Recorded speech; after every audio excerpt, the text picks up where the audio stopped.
Nationwide time, 5 o'clock. Crisp and refreshing. Room temperature or chilled. A Pure Water would drink. The temperature by Pure Water is 32 degrees Celsius in Kingston, 28 out west in Montego Bay. From the Nationwide News Network, comprehensive, incisive, tough. This is Nationwide at 5. Good afternoon, I'm Ricardo Brooks. And I'm Robianne Williams. In Nationwide News at this hour, the JPS is facing mounting backlash on social media as scores of Jamaicans complain about high electricity bills. Opposition spokesman on energy Philip Paulwell says the OUR must answer questions about its oversight of JPS. Why the fuel charges have escalated so much for this month, and also the IPP charges and the rate of calculation of the Jamaican dollar. Murders down by 17% as of August 15. Police have charged 5 men in relation to the multi-billion-dollar cocaine bust earlier this month in Havendale. The Health Ministry says it remains on high alert for a possible case of Mpox in the country. We are prepared and continue to prepare for cases that we anticipate will show itself in Jamaica. In news from the rest of the world, moderate air quality alert issued for Antigua and Barbuda. The U.S. is to supply the Democratic Republic of Congo with the first Mpox vaccine. In headline sports, Cricket West Indies Board of Directors called for new elections to fill VP vacancy. And later in our broadcast, in the cover story at 5:35, JPS is facing backlash on social media following reports from scores of customers of massive increases in their electricity bills. Attorney Christopher Henry is one of those who saw a jump in his bill. He'll join us. Attorney Leonard Green will also join us on the feasibility of a class action lawsuit over the bills. In public opinion at 6:26, we ask, you light bill arrears? Give us your comments by logging on to our Facebook page, Nationwide News Network, and by tweeting us at Nationwide Radio and message us on WhatsApp at 876-285-5693. You can also leave your comments on Instagram at Nationwide 90FM. And at 7, the Democratic National Convention gets underway tonight. We'll bring you the latest from Chicago. All these and more as we take you home on air on your mobile, Nationwide 90FM, nationwideradiojm.com, and on the Nationwide app, available on the Google Play and the App Store. This Monday afternoon, it's Monday, August 19, 2024.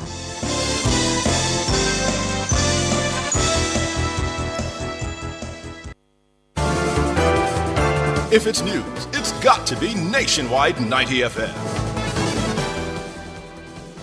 Now to the details. The country's light and power monopoly, the Jamaica Public Service Company, the JPS, is facing mounting backlash on social media. This as scores of Jamaicans demand answers to what they say has been excessive increases in their electricity bill for August. Norgay Banton has been tracking the backlash. Social media sites lit up over the weekend with scores of Jamaicans calling on JPS to explain what appears to be dramatic increases in their bills. The complaints were accompanied by screenshots allegedly showing major movements in the bills. The PNP's junior spokesman on foreign affairs, Christopher Henry, was one of the first to sound the alarm. The attorney at law posted a bill on the social media site X, which appears to show his electricity bill moving from $37,000 to $53,000. That's a 43% increase.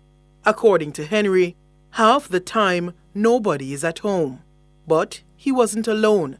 Attorney at law Kenyatta Powell saw his bill move from $6,500 to $11,745. That's a near 80% increase in his electricity bill.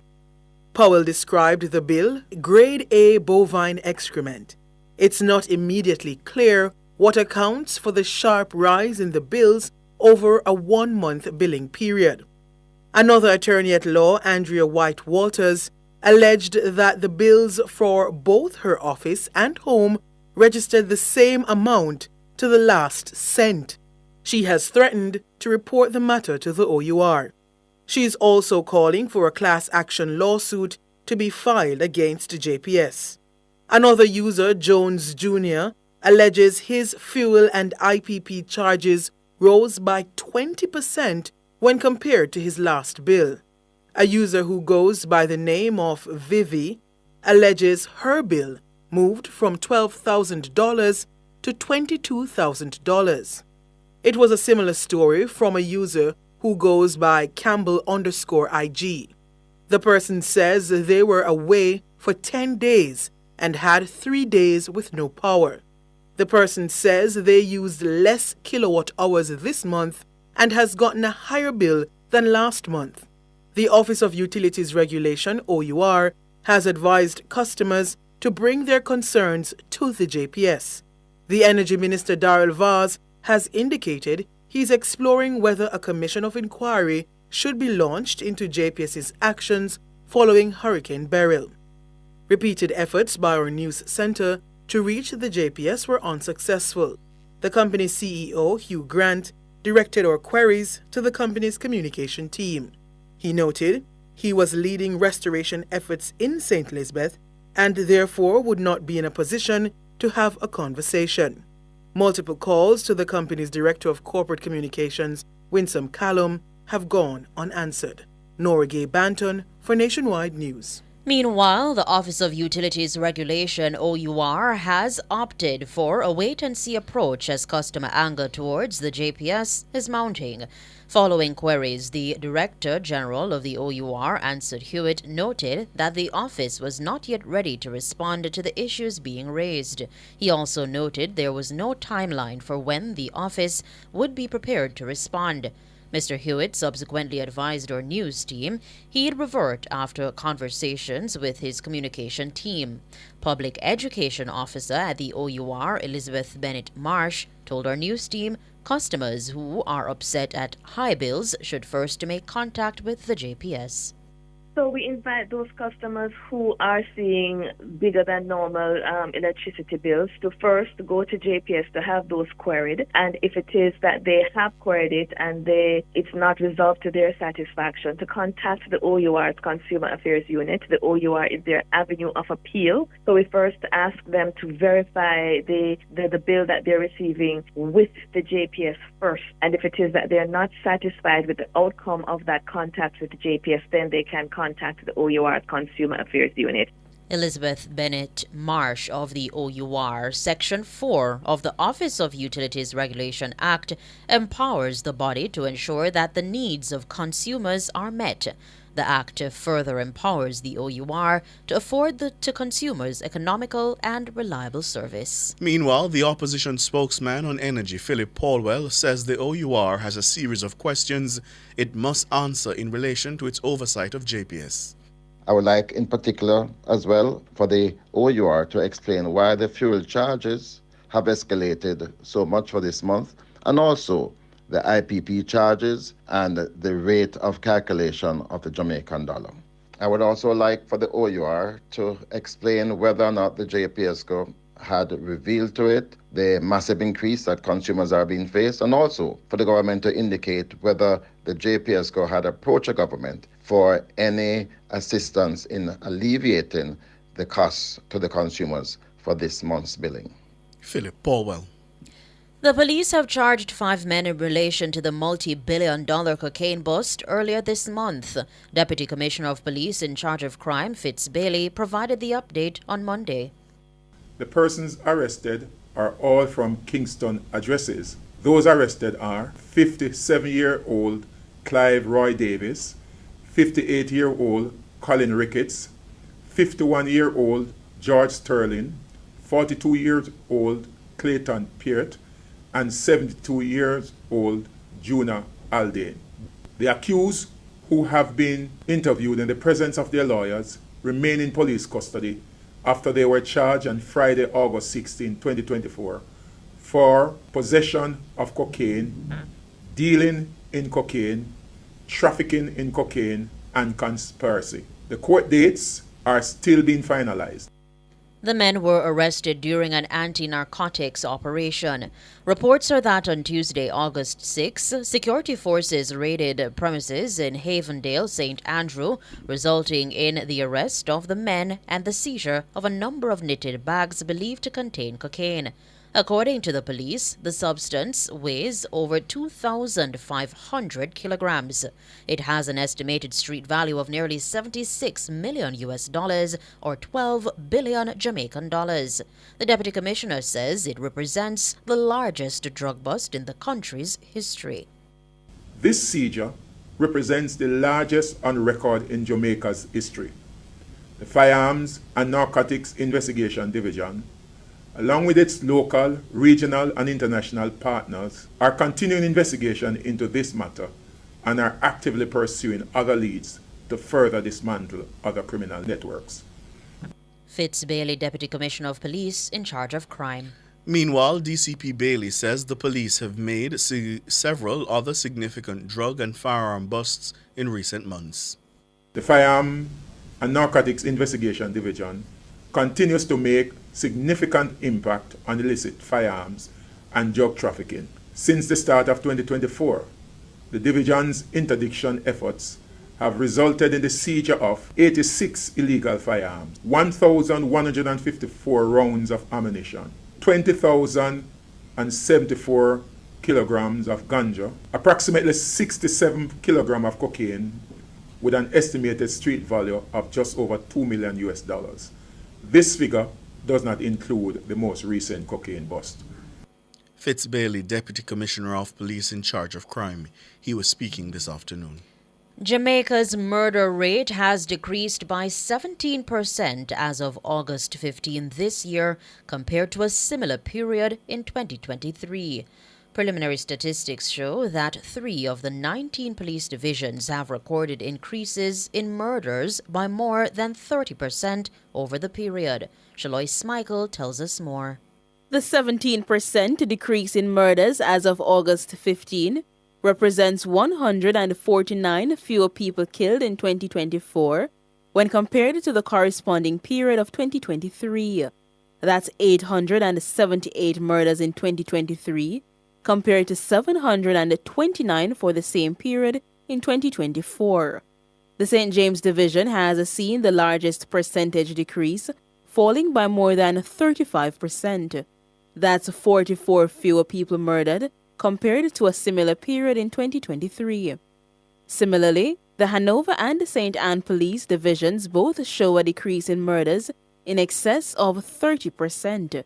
With the exception of 5, all other police divisions recorded declines in murders of between 7 and 29%. However, of the 5 divisions where increases were reported, St. Andrew Central saw the highest percentage increase of 58%. That's moving from 31 murders for a similar period in 2023 to 49 in 2024. That's 18 more people killed for the review period. This is followed by St. Elizabeth, St. Andrew North, Trelawney, and Manchester, which show an increase in murders ranging from 33 to 15%. Shalois Michael for Nationwide News. Health and Wellness Minister Dr. Christopher Tufton says the ministry remains on high alert for a possible reintroduction of Mpox in the country. The World Health Organization, the WHO, recently declared the outbreak of Mpox in Africa as a public health emergency of international concern. On Monday, Dr. Tufton says he met with his technical team and the 4 regional health authorities to discuss the global outbreak. I just concluded a meeting of the EOC, which is the Emergency Management Committee of the Ministry of Health and Wellness, here in Kingston, where monkeypox, or Mpox, which is a new name, is the topic of conversation.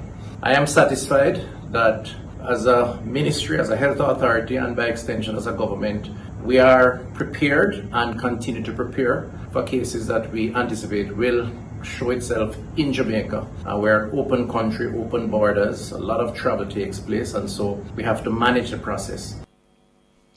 Mpox, formerly known as monkeypox, causes flu-like symptoms and skin lesions. It can also be fatal. The disease can be transmitted by contact and droplet exposure. More than 400 people died during an initial outbreak of Mpox in the Democratic Republic of the Congo.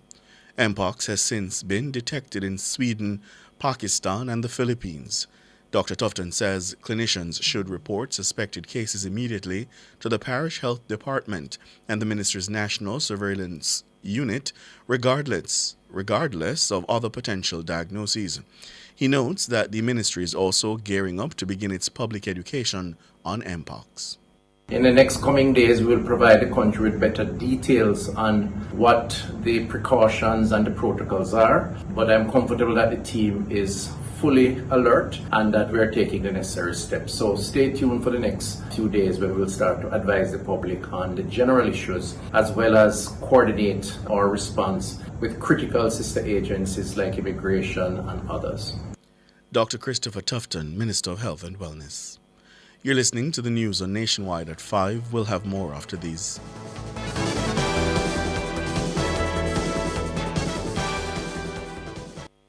Value Drug Pharmacy offers curbside pickup and delivery of your branded and generic drugs. WhatsApp your prescription to 876-881-6695. The time by Value Drug Pharmacy is 15 minutes after 5. Rentokil Initial is the expert in pest control, air purification, and hygiene services. Call today 876-926-4236. The temperature by Rentokil is 32 degrees Celsius in Kingston, 28 out west in Montego Bay. Don't compromise on water storage. Choose Rhino water tanks, Jamaica's top pick for over 25 years. Built strong. Purchase a water harvester for an additional water supply. Rhino water tank, Jamaica's choice.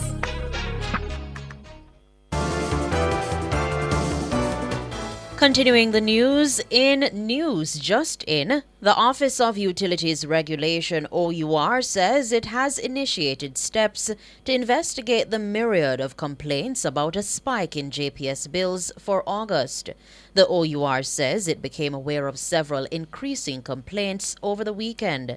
It says once the relevant information has been received from the JPS, it will be analyzed to allow to determine what regulatory intervention is necessary. The OUR says it will keep the public updated on the progress of this matter. Professor of Sedimentary Geology at the University of the West Indies, Mona, Simon Mitchell, says Jamaica should prepare for a potential magnitude 7 earthquake.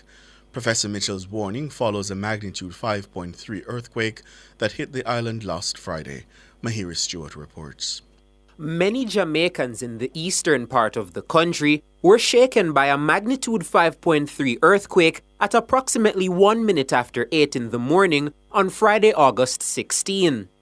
Friday's quake rumbled a little over a year after Jamaica was struck by a magnitude 3.7 tremor on July 16, 2023. But it's the data regarding last Friday's earthquake that are worrying Professor Mitchell. Speaking Monday on CliffViews Online, Professor Mitchell explained that the last 2 earthquakes may have placed stress on the fault lines in and around Jamaica. He says this added stress could lead to a massive earthquake in the future. The concern is that we might have a large earthquake coming off this structure. Now, we often hear about the Plantain Garden Fault and its continuation towards the east. But there's probably a longer fault, at least for Jamaica, which is the South Coast Fault, which runs from offshore of St. Elizabeth all the way through to St. Thomas. Most of the time it's offshore, but it comes onshore in Clarendon, sort of north of Portland Ridge. And because that's a very long fault, it has the potential to produce very large earthquakes. If we see these sets of earthquakes pushing stress along, and if they are related, which seems to be a possibility, it could be adding stress to that fault. And if that fault was to move, we potentially could have a very large earthquake. While unable to predict exactly when that earthquake could hit the country, Professor Mitchell believes the country could be in for a quake of magnitude 7 or more. Now, it could be very, in the very near future, or it could still be years away or decades away. A large one would be of the order of 7, which would be about 500 times as much energy as the ones we're seeing at the present point in time. 500 times more? Yeah, it's a logarithmic scale. So if we get up to the really high numbers, each one on the scale, the Richter scale, is 10 times worse than the lower one. So, we're going from, a 4-point-something up to, say, a 7-point-something. Yeah, we're talking an awful lot of change, 100 times possibly more than that. And that is not something that it wouldn't go down very well with the country. Professor Mitchell says the public should make the necessary preparations in the event of a major earthquake. So we live in an earthquake zone, and one day we will have something that big. I think the important thing is to be wary when we start seeing a series of earthquakes moving like this. Are they precursors to something else? And I think it's worthwhile to raise that as an issue so that people can make plans, so that if the unthinkable does happen, at least people have a plan for what to do. Mahiri Stewart for Nationwide News. World in a Minute is brought to you by ABC Electrical Sales. We make things as easy as ABC. Hose assembly and supply, equipping Jamaica for success. And Charles O'Connor Consulting Network, COCN, driven by international accounting standards, modern technology and integrity. The World in a Minute. The Antigua and Barbuda Meteorological Services has issued a moderate air quality alert effective until Tuesday. The decline in air quality is attributed to the 17th surge of Saharan dust affecting the country this year. The Met Service says the presence of particulate matter has elevated the potential health risks, particularly for sensitive groups. While the overall health risk remains low, authorities advise caution, especially for individuals with respiratory or heart conditions, the elderly, and children. The Democratic Republic of Congo will receive the first vaccine doses to address its Mpox outbreak next week from the United States. That's according to the African country's health minister, Roger Campbell. The announcement comes days after the World Health Organization, WHO, declared Mpox outbreaks in the continent as a global emergency. Mpox cases have been confirmed among children and adults in more than a dozen African countries, and a new form of the virus is spreading. These include Burundi, Kenya, Rwanda, and Uganda. All of the outbreaks were linked to the epidemic in the Congo. Few vaccine doses are available on the continent. The Congo has the vast majority of the Mpox cases and currently needs 3 million vaccine doses. Minister Kamba says the U.S. and Japan have offered to donate vaccines. However, he stopped short of disclosing how many doses would be sent or when the ones from Japan would arrive. World in a Minute was brought to you by ABC Electrical Sales. We make things as easy as ABC. Hose assembly and supply, equipping Jamaica for success. And Charles O'Connor Consulting Network, COCN, driven by international accounting standards, modern technology and integrity. Recapping the top stories making nationwide news at this hour, the JPS is facing mounting backlash on social media as scores of Jamaicans complain about high electricity bills. Opposition spokesman on energy Philip Paulwell says the OUR must answer questions about its oversight of JPS. Why the fuel charges have escalated so much for this month, and also the IPP charges and the rate of calculation of the Jamaican dollar. And the OUR says it will investigate mounting complaints online.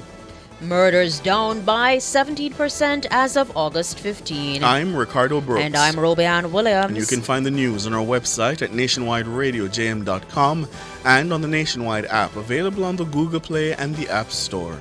News next, the headlines at 6.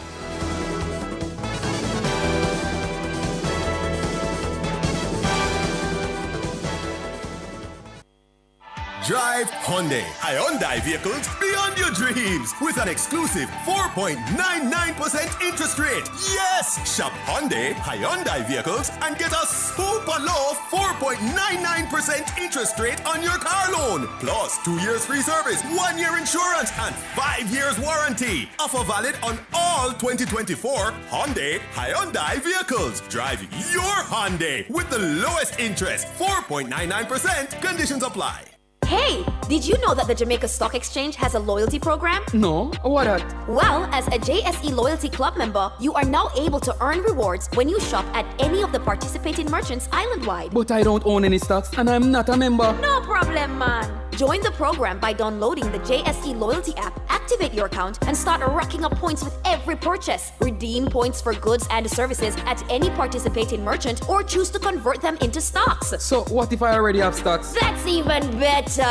It means that you are pre-enrolled on the program. You only need to download the app and activate. Start your portfolio, grow your portfolio, join our loyalty program, and earn, save, or invest. The Jamaica Stock Exchange, where loyalty builds financial performance.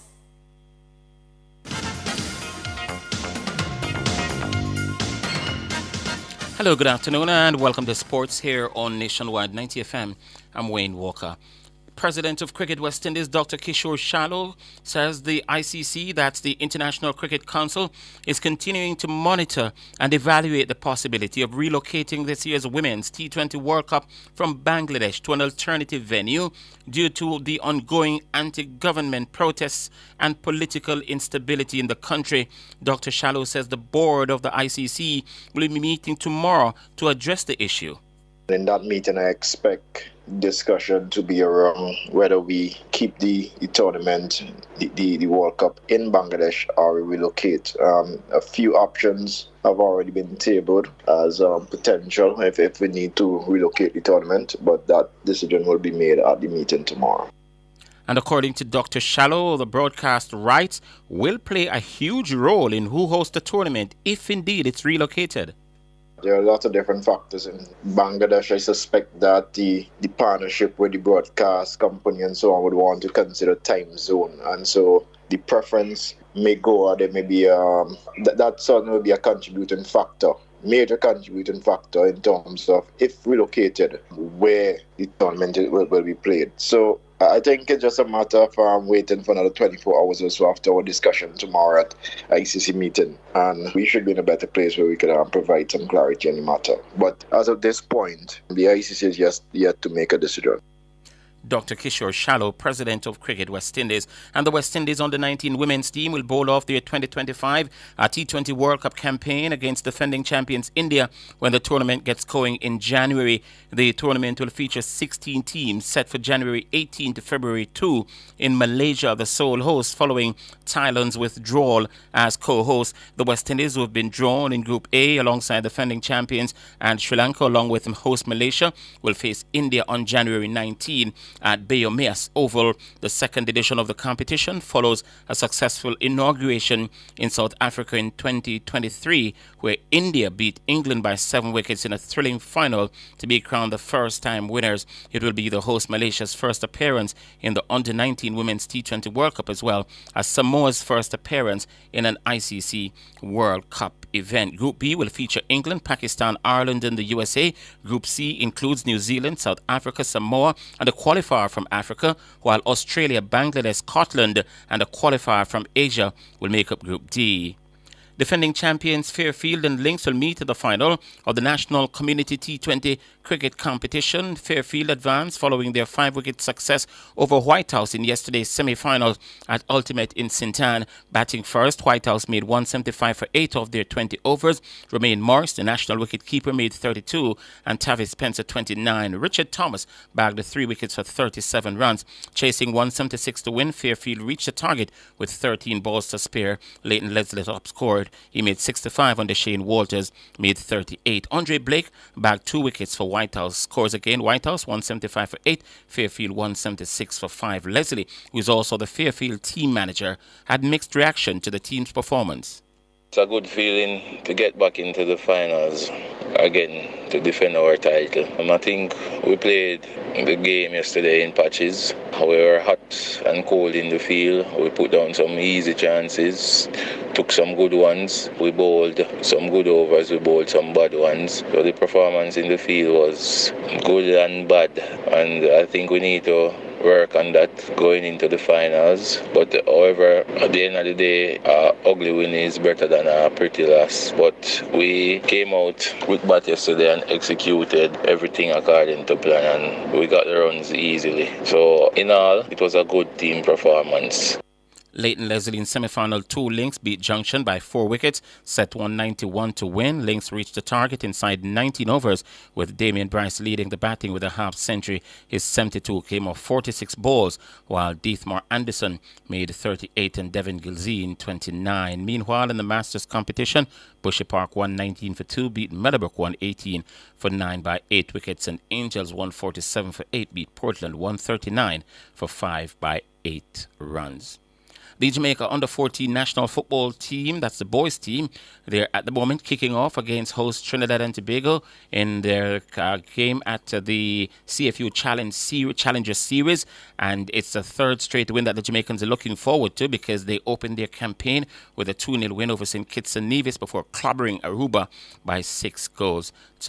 And finally, in sports at this time, former champions Leicester City marked their return to the English Premier League today with a come-from-behind 1-1 draw with Tottenham Hotspur at the King Power Stadium. Pedro Porro, he sneaked in to give Spurs a lead on 29 minutes with a headed goal, but the veteran Jamie Vardy popped up in the 57th minute with a headed goal of his own to give the Foxes a share of the points. Over in the Italian Serie A, Juventus slammed Como by 3-0, and Atalanta crushed Lecce by 4-0. That's sports. We're going to be back with more at 6:05.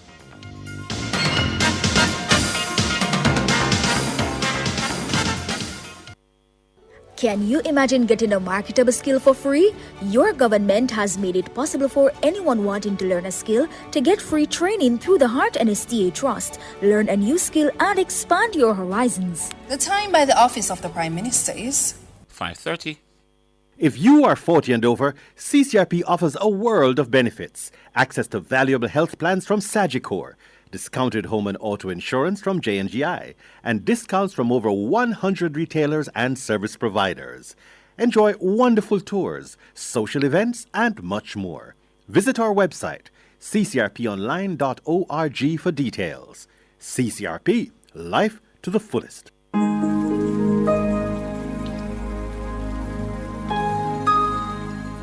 Hi there. Here's some good news for these trying times. Quote, "By God's word, I can see where I'm going.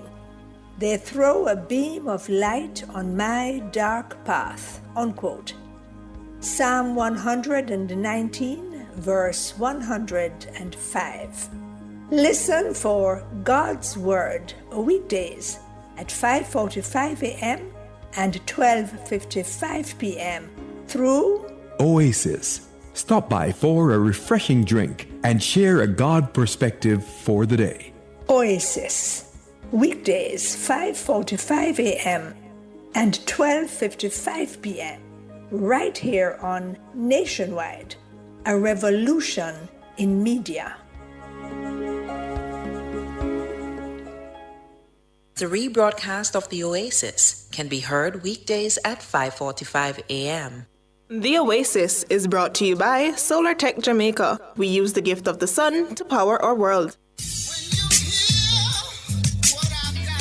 Public opinion. Stop this foolish about this GLP and PMP business. We are a Jamaican. Different people. It's not a matter of a JLP or a PMP. I think it's more like where it is that you think you're comfortable, what support you can afford to make the country better. Different views. Most entertainers, they're not amenable to management, so the only thing that can ultimately structure them is the court and the prison. Public opinion. The voice of the people at 6:25 p.m. weekdays during Nationwide at 5. Tune into Nationwide at 6:25 p.m. for Public Opinion, where the people's views matter. Public Opinion is brought to you by Cleasing Industrial Supplies Limited, industrial automation and control solutions. How certain are you that you're taking proper care of your pets? How often do you take them to the vet? Just as we need annual checkups with our doctors, most pets need regular checkups too. owning and caring for a family pet doesn't have to be a difficult or burdensome experience. Nationwide 90 FM has an exciting feature called Pets World that will help you take better care of your pets. Join Nationwide 90 FM every Wednesday at 6:50 a.m. during the program This Morning as we take you into the do's and don'ts of caring for your pets. That's Pets World every Wednesday at 6:50 a.m. during the program This Morning on Nationwide 90 FM, a revolution in media.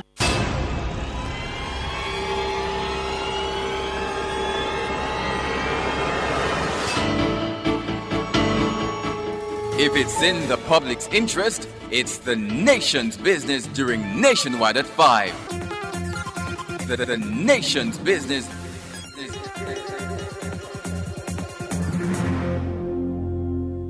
No mercy. This one is very classic, dedicated to all schoolers who are taking them. If you've ever struggled to pass an exam, then you'll know that students today are under great pressure to get good grades and secure qualification needed to move on to higher education. The problem is that too many students are struggling alone and could really benefit from connecting with hardworking teachers and other bright students in other parts of the country and the region. Join me, Dennis Brooks, this and every Friday evening from 8 to 9, with a repeat on Saturday morning from 8 to 9. For the A-Team, a study group on radio, my team of teachers, students, and experts will break down the syllabus, giving you information, tips, and past paper questions that will help you get top grades in your upcoming exams. Follow us on Facebook Live and on Twitter and be a part of the community. It's the A-Team. Fridays at 8 p.m. with a repeat at 8 o'clock on Saturday morning. It's your free extra class on radio and social media. And it's right here on Nationwide 90 FM, the revolution in media. Cover Story is brought to you by Multilink. Roll with control. Use Multilink. Safe, fast, and accepted in more locations. We've been a part of everyday Jamaican life for over 25 years. From paydays to birthdays, unexpected emergencies to anniversary celebrations, the supermarket checkout line, or paying a bill or taxes on time. Our fast, secure debit network provides reliable service so you can always depend on Multilink. Jamaican and proud, fast, secure, everywhere. Good afternoon, good afternoon. Thank you so much for joining us here Nationwide at 5. I'm Cliff Hughes. Good afternoon, listeners. Good afternoon, Sir Cliff. I'm Ricardo Brooks. Good afternoon, Ricardo. How are you? I'm all right. Well, cover story this afternoon, electricity. The country's light and power monopoly, the Jamaica Public Service Company, JPS, is this evening facing mounting backlash on social media. This, as scores of Jamaicans are demanding answers to what they say has been excessive increases in their electricity bills for August. Now, the complaints were accompanied by screenshots allegedly showing major movements in some bills. The Office of Utilities Regulation, the OUR, it's advising customers to bring their concerns to the JPS.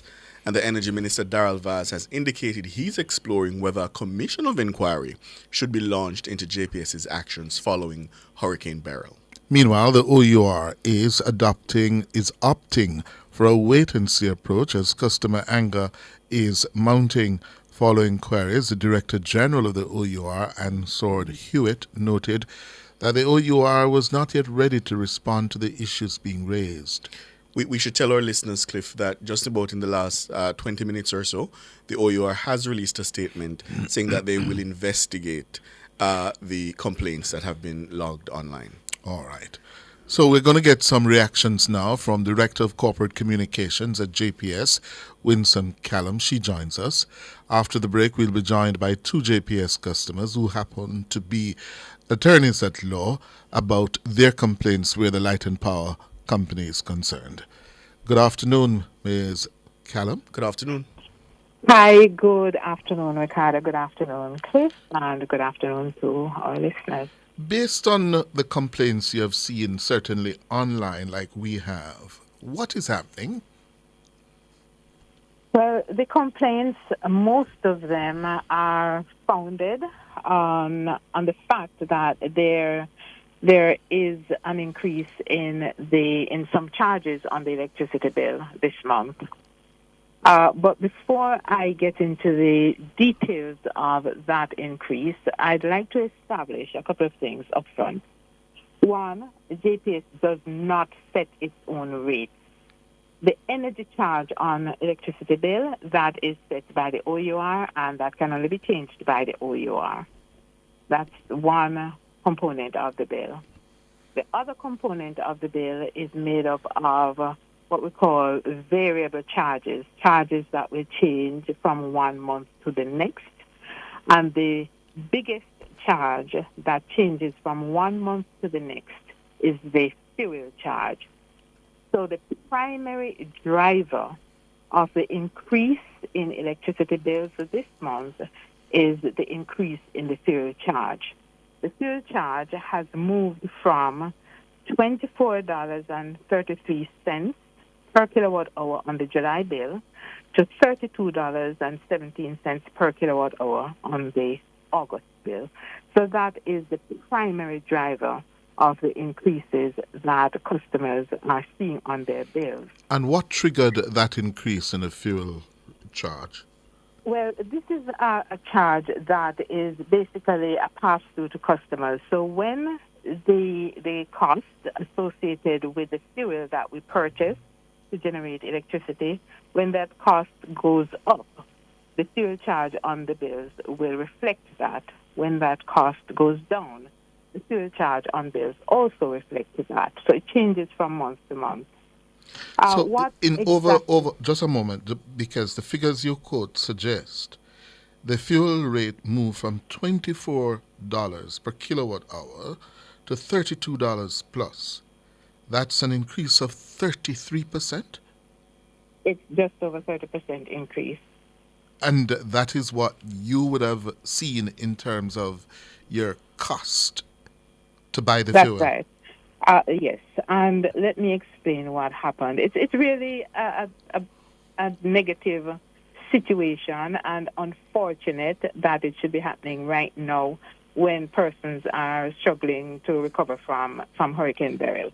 But this is another fallout from Hurricane Beryl. What happened just before the hurricane and for some days after the hurricane is that JPS was using the more expensive fuel. We had to switch, meaning the power plants that use LNG, natural gas, had to switch to the more expensive ADO just before Hurricane Beryl hit. The automotive diesel oil, that's ADO, is the more expensive fuel. In fact, it is more than twice the cost of the LNG. And we were using more ADO because just before the hurricane hit Jamaica, the suppliers of LNG had to take the gas facility offline to protect it from damage during the storm. So it had to. We did not have access to LNG for some time because it had to be taken offline just before the hurricane hit and for a few days after the hurricane. So we were dependent on the more expensive fuel. But just before you go any further, Winsome, Beryl struck on the 3rd of July. That's right. So you had to switch from LNG to ADO how many days prior to Beryl's arrival? I think it might have been 24 to 48 hours before the arrival of Beryl. And for how many days after? In total, I believe we were on ADO for about a week because of the unavailability of LNG. Would it then be reasonable to say that because of that you anticipated that you would have had to issue these bills with these kinds of increases? Well, we did anticipate that the reliance or the increased use of ADO would have resulted in a higher fuel charge. And did you at any time advise the JPS customers over that week after you had gone on to this new system that they should brace for these increases?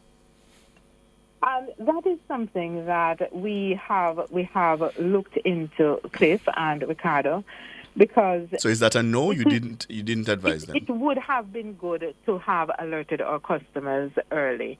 What really happened is that we would not have known the exact value of the fuel charge that would have been passed on to the customer until at the end of the month before the billing period started last week. But you knew an increase was coming is what I'm trying to get at. No, we knew that the reliance on ADO would have actually sent up the bill. And considering, Ms. Callum, that we were we did advise some key stakeholders in this regard because we figured that it would have affected our customers. But one of those key stakeholders was not the customer. I know what you're saying, and I totally agree with you that giving our customers the heads up, even if we didn't have the specific number or the specific figure of what the fuel charge would have been, giving our customers the heads up would have been useful. So why wasn't that done, Ms. Callum? Especially in a situation where so many Jamaicans were out of power. You all knew the strains and the stresses the Jamaican people were facing. Why wasn't that done? That is something that we are working through now, Cliff. It wasn't a decision that was made that we wouldn't. We did take steps to advise some key stakeholders, as I said, and the billing actually started like a couple of days late last week after the calculations were done. So we didn't have a lot of time, but yes, I'm not making any excuse. It's something that you are making excuse. You are making excuse, Miss Callum, because you knew that this was coming down the pipe. You knew the prices you were looking at. Your technical people would have known. You would have known that you're talking about a 30-day billing cycle, aren't you? That's correct. Right. And of the 30 days... The price of the fuel is calculated at the end of the period. But you'd have switched to this new system 48 hours prior to burial, so you'd have known a good stretch in advance. Yes.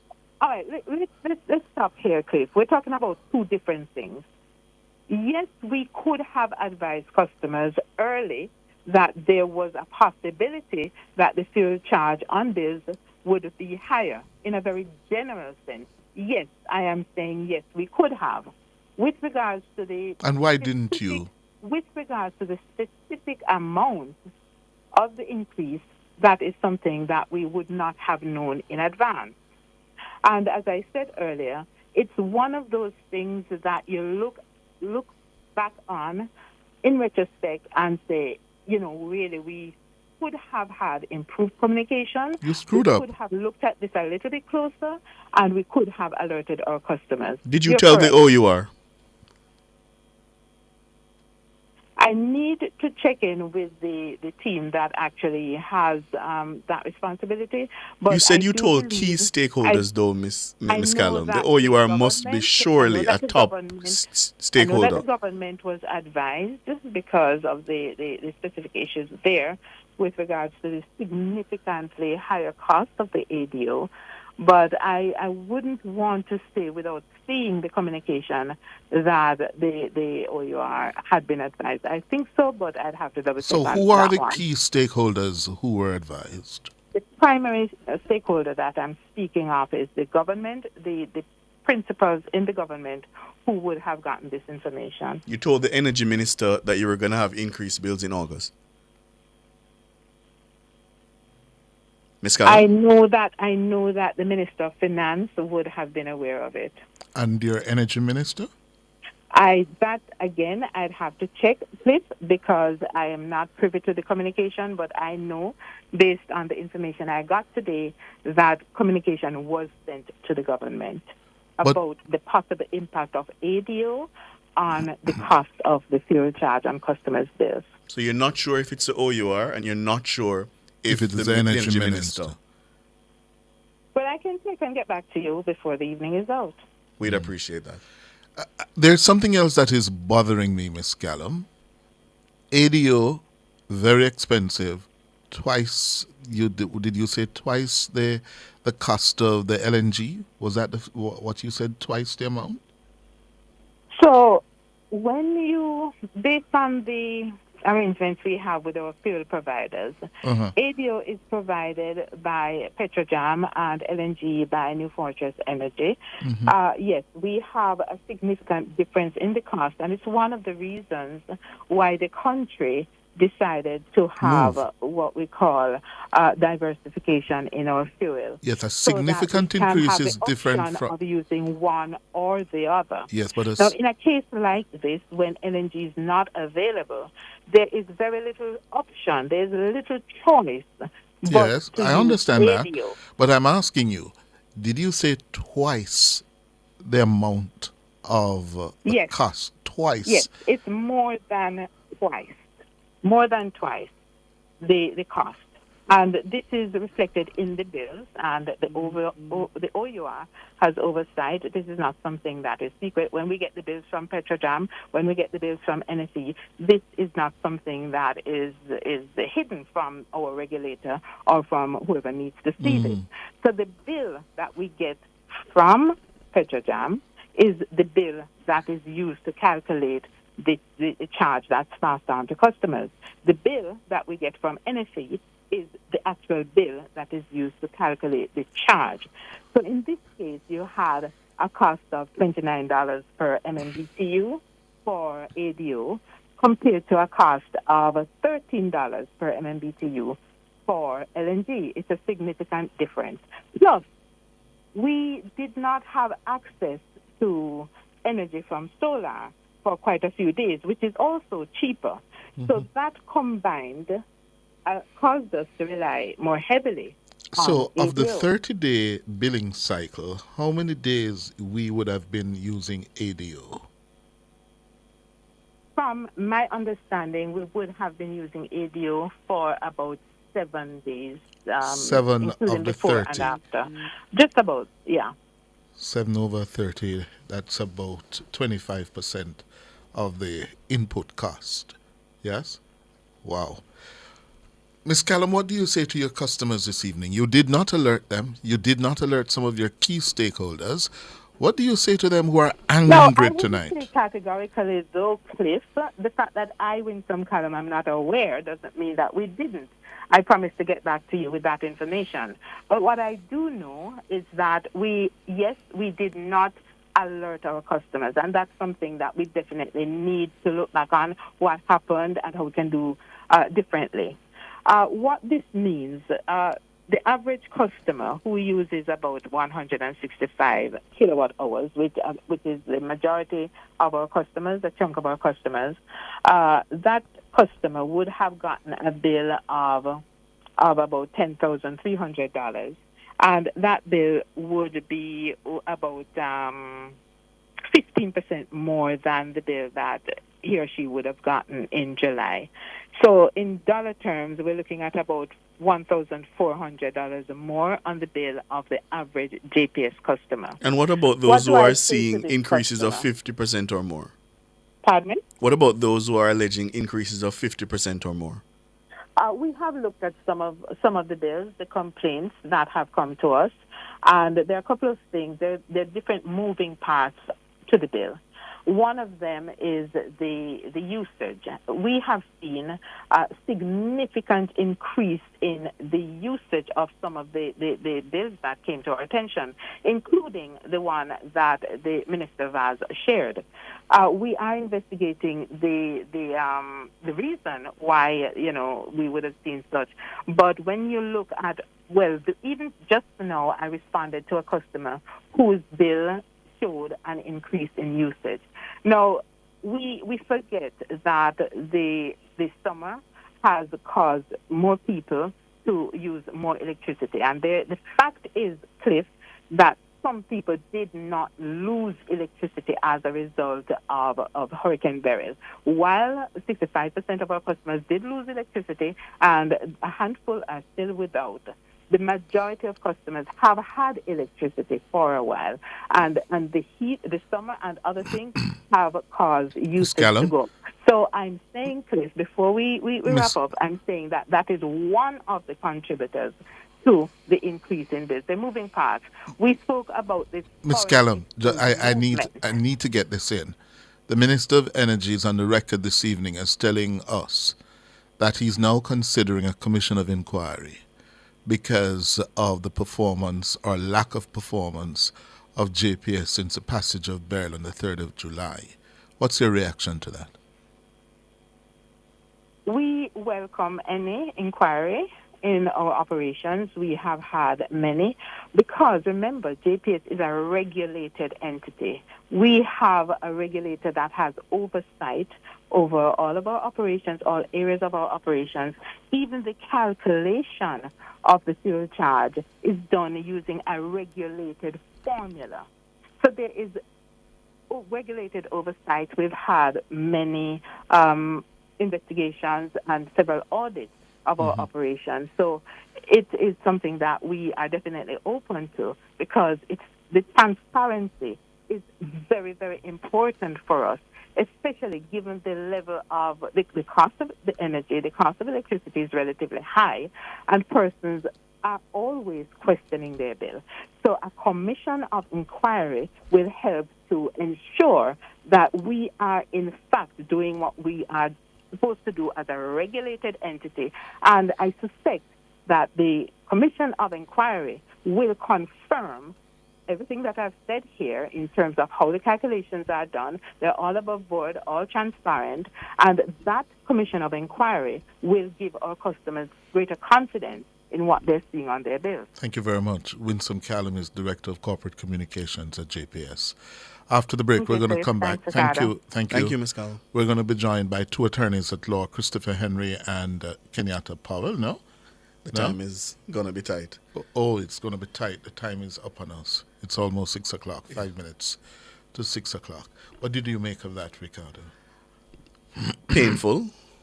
I in a way, I sympathize with Ms. Callum, being Director of Corporate Communication and having to explain this, but I don't think ultimately customers who are listening this evening would be comforted in any way. Yeah, I don't think they'd be comforted in any way.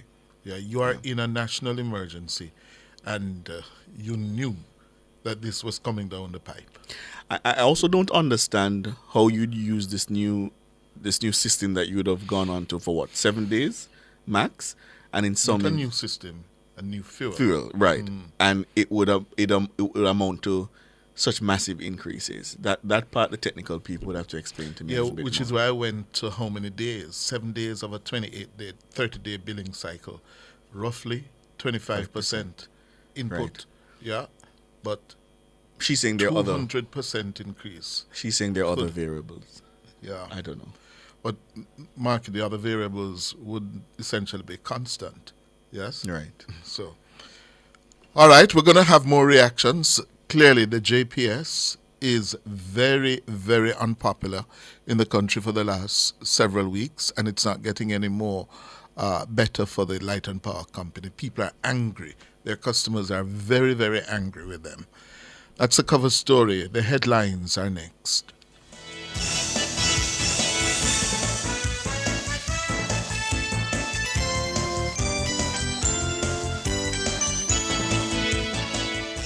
Cover Story was brought to you by Multilink. Roll with control. Use Multilink. Safe, fast, and accepted in more locations.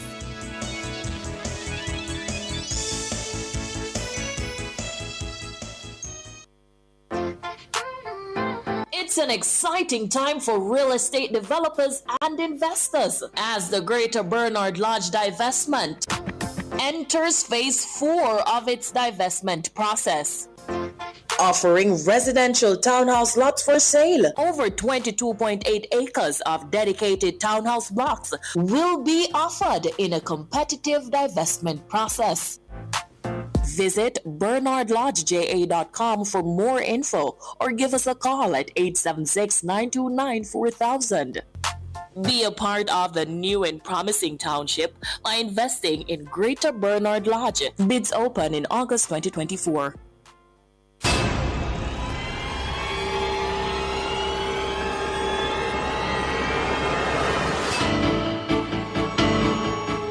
If it's in the public's interest, it's the nation's business during Nationwide at 5. The nation's business.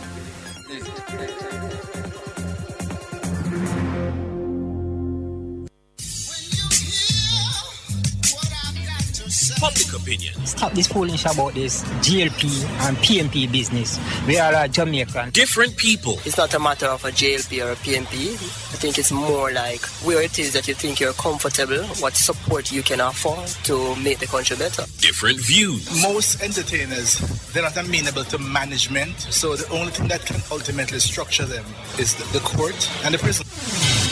Public opinion. The voice of the people at 6:25 p.m. weekdays during Nationwide at 5. Tune into Nationwide at 6:25 p.m. for Public Opinion, where the people's views matter. Public Opinion is brought to you by Cleasing Industrial Supplies Limited, Industrial Automation and Control Solutions. Say hello to peace of mind and goodbye to worry with Guardian Life's new Ultimate Provider Plan and secure your medical expenses in the event of critical illness today. Call 888-367-5433 for details. The time by Guardian Life is 6 o'clock.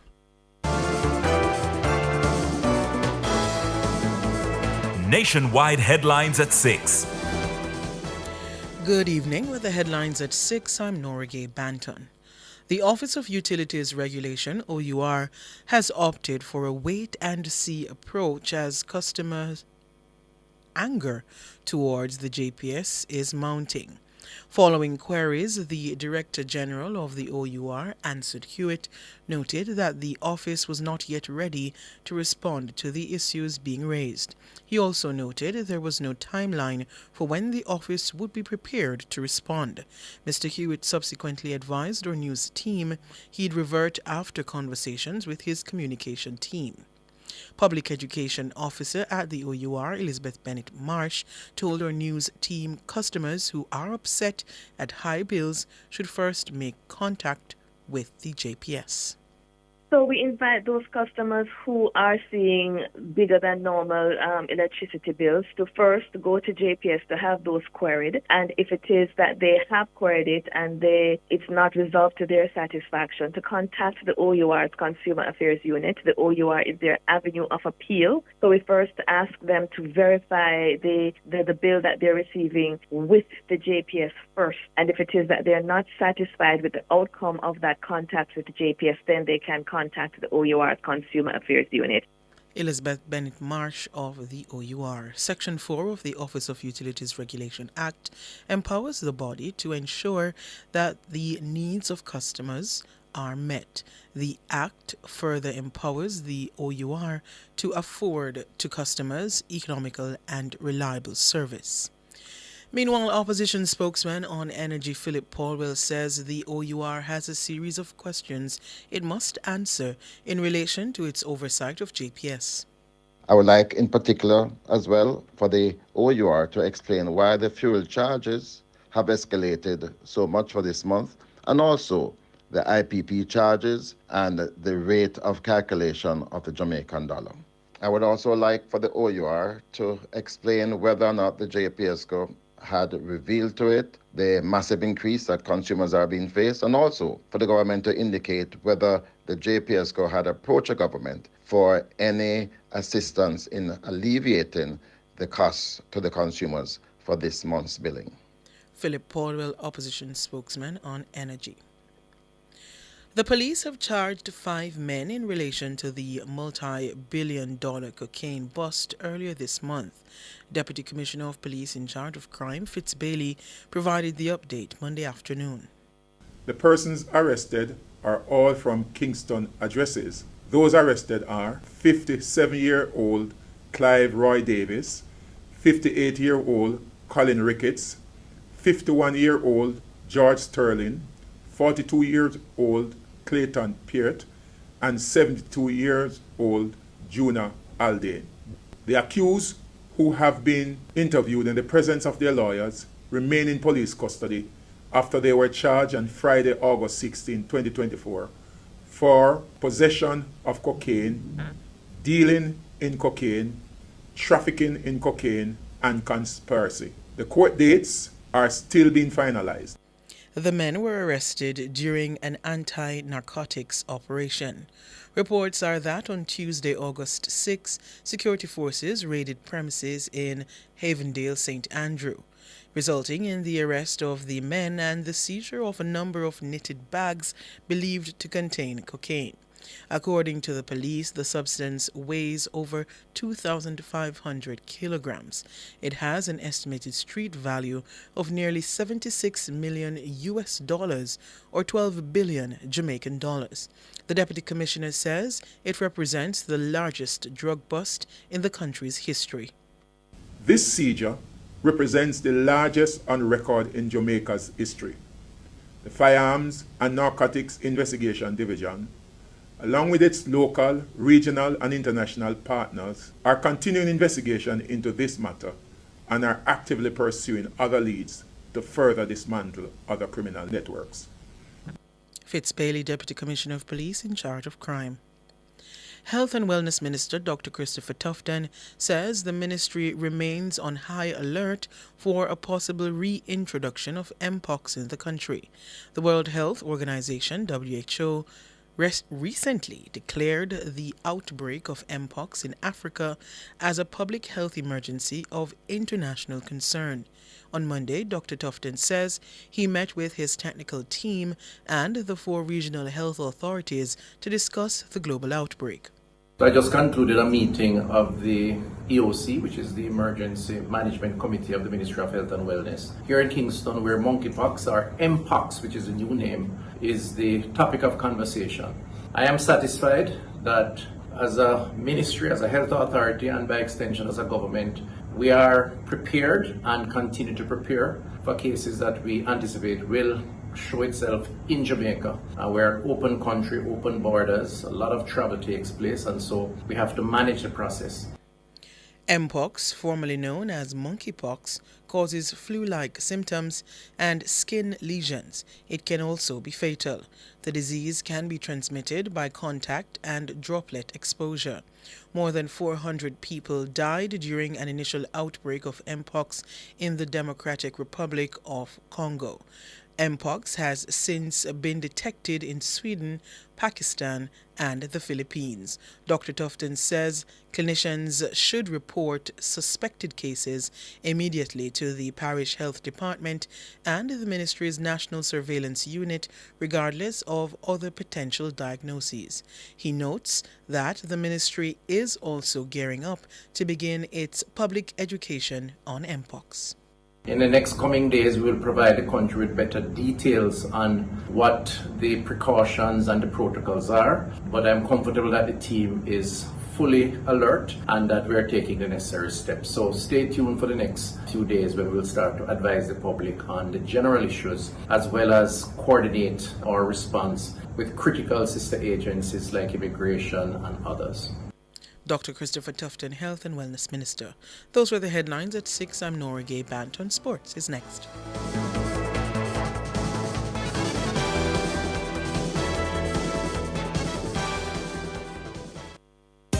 Cleasing Industrial Supplies Limited are authorized distributors of international brands ABB, Omron, STC, Festo, and Thomas & Betts. They supply programmable logic controllers, photoelectric and proximity sensors, contactors and soft starters, power supplies, variable frequency drives, and much more. Visit them at 24 Dunrobin Avenue, Kingston, or shop 32 Overton Plaza, 46 Union Street, Montego Bay, or visit their website cleasling.net. Cleasing Industrial Supplies for all your industrial automation and control solutions. It's back to school time, and Access Financial Services is making it easier for you to get full marks. Whether it's for school supplies, uniforms, or tuition fees, we've got you covered with loans up to $3 million. Enjoy reduced interest rates, and here's the best part, no guarantor needed. So get ready to tackle the new school year with confidence with a back-to-school loan from Access Financial Services. Get the financial boost you need to succeed. Apply at www.accessfinanceonline.com or call 929-9253. Conditions apply. The University of the Commonwealth Caribbean Recruitment Roadshow. Fast and easy registration. Informative sessions. One-on-one guidance. Join us on August 14, Ocho Rios. August 15, May Pen. August 16, Mandeville. August 21, Negril. August 22, Montego Bay. And our last stop, August 23, Halfway Tree. 11 a.m. to 6 p.m. each stop. UCC Recruitment Roadshow. Empower your dreams. Register today. UCC. Fostering leadership and innovation.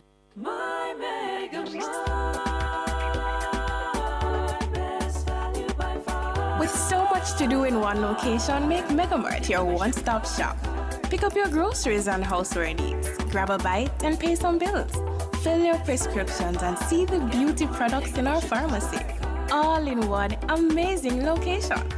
My Megamart, the best value by far.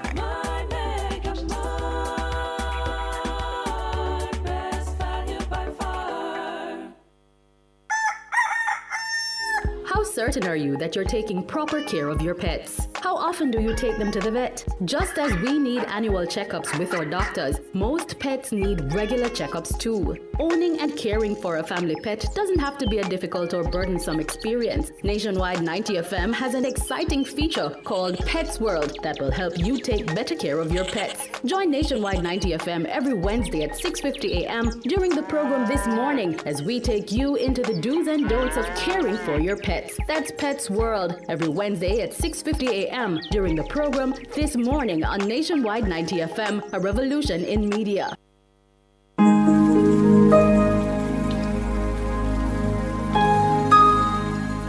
Hi there.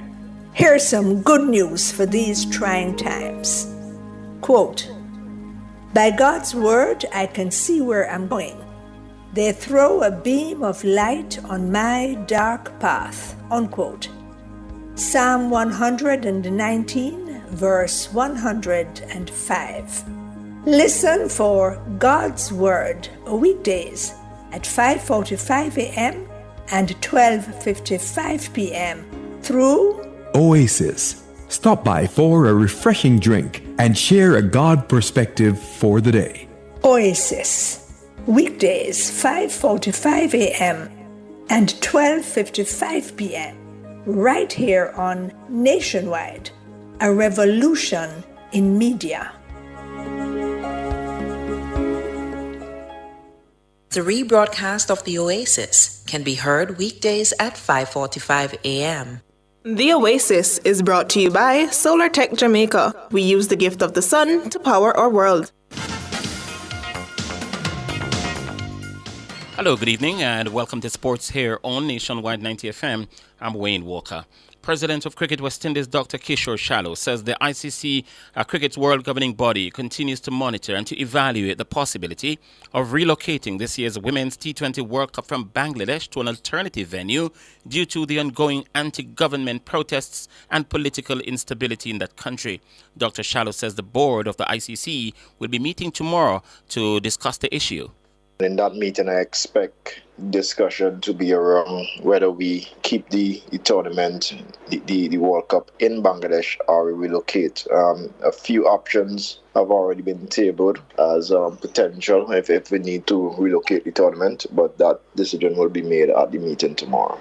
And according to Dr. Shallow, broadcasting rights will play a major role in who hosts the tournament if indeed it's relocated.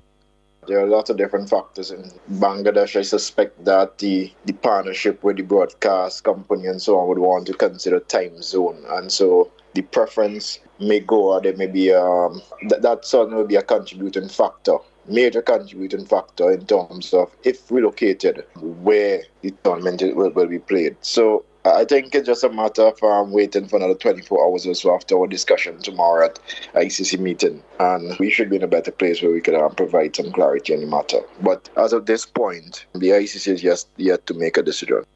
President of Cricket West Indies, Dr. Kishore Shallow. And the West Indies under-19 women's team will bowl off their 2025 Women's T20 World Cup campaign against the defending champions India when the tournament gets going in January. The tournament will feature 16 teams. It will set to run from January 18 to February 2 in Malaysia, the sole host, following Thailand's withdrawal as co-host. The West Indies, who have been drawn in Group A alongside the defending champion Sri Lanka and host Malaysia, will face India on January 19. The second edition of the competition follows a successful inauguration in South Africa in 2023, where India beat England by 7 wickets in a thrilling final to be crowned the first ever winners. It will be the hosts Malaysia's first appearance in the Under-19 Women's T20 World Cup, as well as Samoa's first appearance in an ICC World Cup event. Group B will feature England, Pakistan, Ireland, and the USA. Group C has New Zealand, South Africa, Samoa, and a qualifier from Africa, while Australia, Bangladesh, Scotland, and a qualifier from Asia will make up Group D. The format will see teams progressing from group stages to enter the Super 6 stage starting on January 25, where 2 groups of 6 teams will compete to determine the semi-final qualifiers and the subsequent finalists. If India qualify from semi-final for the semi-finals, they will play in semi-final 2, which will take place on January 31. A decision has been taken by the Board of Directors of Cricket West Indies to hold separate elections for the office of Vice President of the regional governing body. In consideration of the recent judicial pronouncement from the High Court of Guyana concerning the challenge to the Vice President's election initiated by the Guyana Cricket Board, the decision was made to have the re-elections as soon as possible. The decision was taken at a Board of Directors meeting on August 8, and so the elections will now be held on September 20. This decision means Asif Basarat has vacated the office of Vice President for Cricket West Indies. Commenting on the board's decision, Cricket West Indies President Dr. Kishore Shallow says this situation presents an invaluable opportunity to strengthen the Cricket West Indies Memorandum and Articles of Association. Dr. Shallow says over time, policies and frameworks will always be tested, but as a board, they must remain open-minded and committed to evolving in all aspects, and their circumstances is a testament to such fact. Dr. Shallow says he's practically grateful for the level of cooperation and professionalism in which Basarath has handled the matter, and therefore extend his gratitude to him for such. CWI reaffirms its unwavering commitment to democracy and transparency.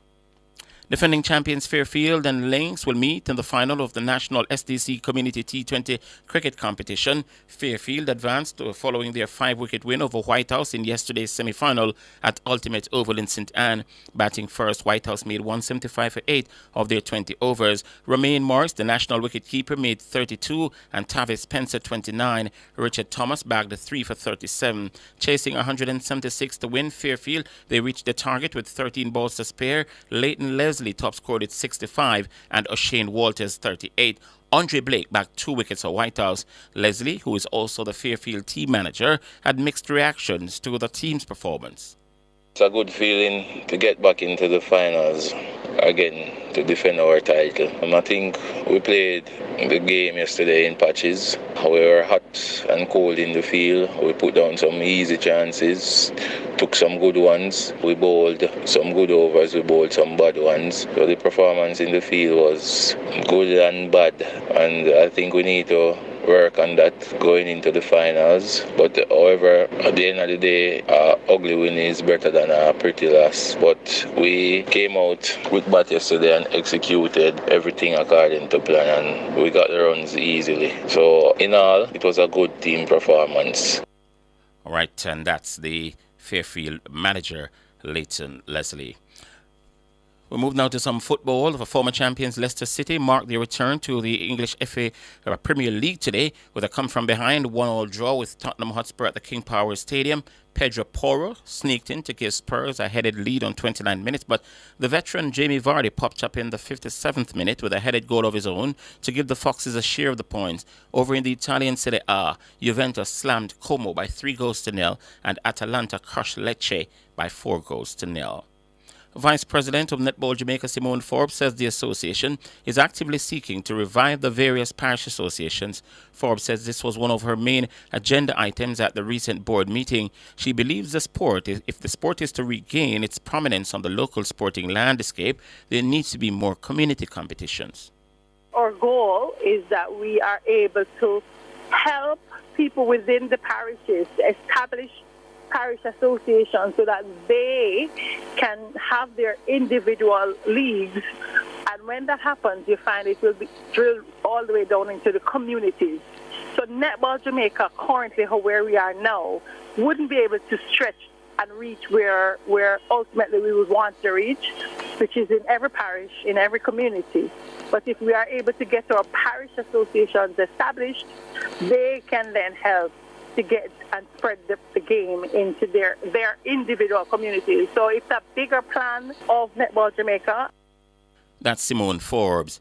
Takeover Basketball Club from the USA are winners of the inaugural champions of the Jam Rockers Basketball Classic. The Americans captured the title after beating Phase 1 Academy Kingston 62-21 in the final at the Montego Bay Community Center Court yesterday. Team Takeover ended the tournament undefeated, and their coach Marvin Riley says they were able to achieve their objectives. Fantastic. The kids played exceptionally well.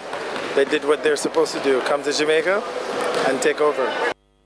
That's Marvin Riley. Wayne Dawkins is the organizer and coach of Phase 1 Kingston. It went exactly how we expected. They see the difference between kids that get up every morning and this is what they do. Spend hours in the gym, thousands of repetitions. You know, the things that they're able to do naturally are the things that our young people need to see, that hey, they need to put in that same work. If they want the same scholarships and NBA contracts and same opportunities that they're getting, that they're seeing now the separation, they understand that they need to raise their level of training. We knew we were in the overhead. We played them in our pool already, and we actually improved in competing against them this time. We had some unfortunate injuries, and there's things like that that happens over the course of a tournament. But I think the key thing in situations like this is understanding that our ability to compete hard and show that we understand the game. That's Wayne Dawkins, and that's sports.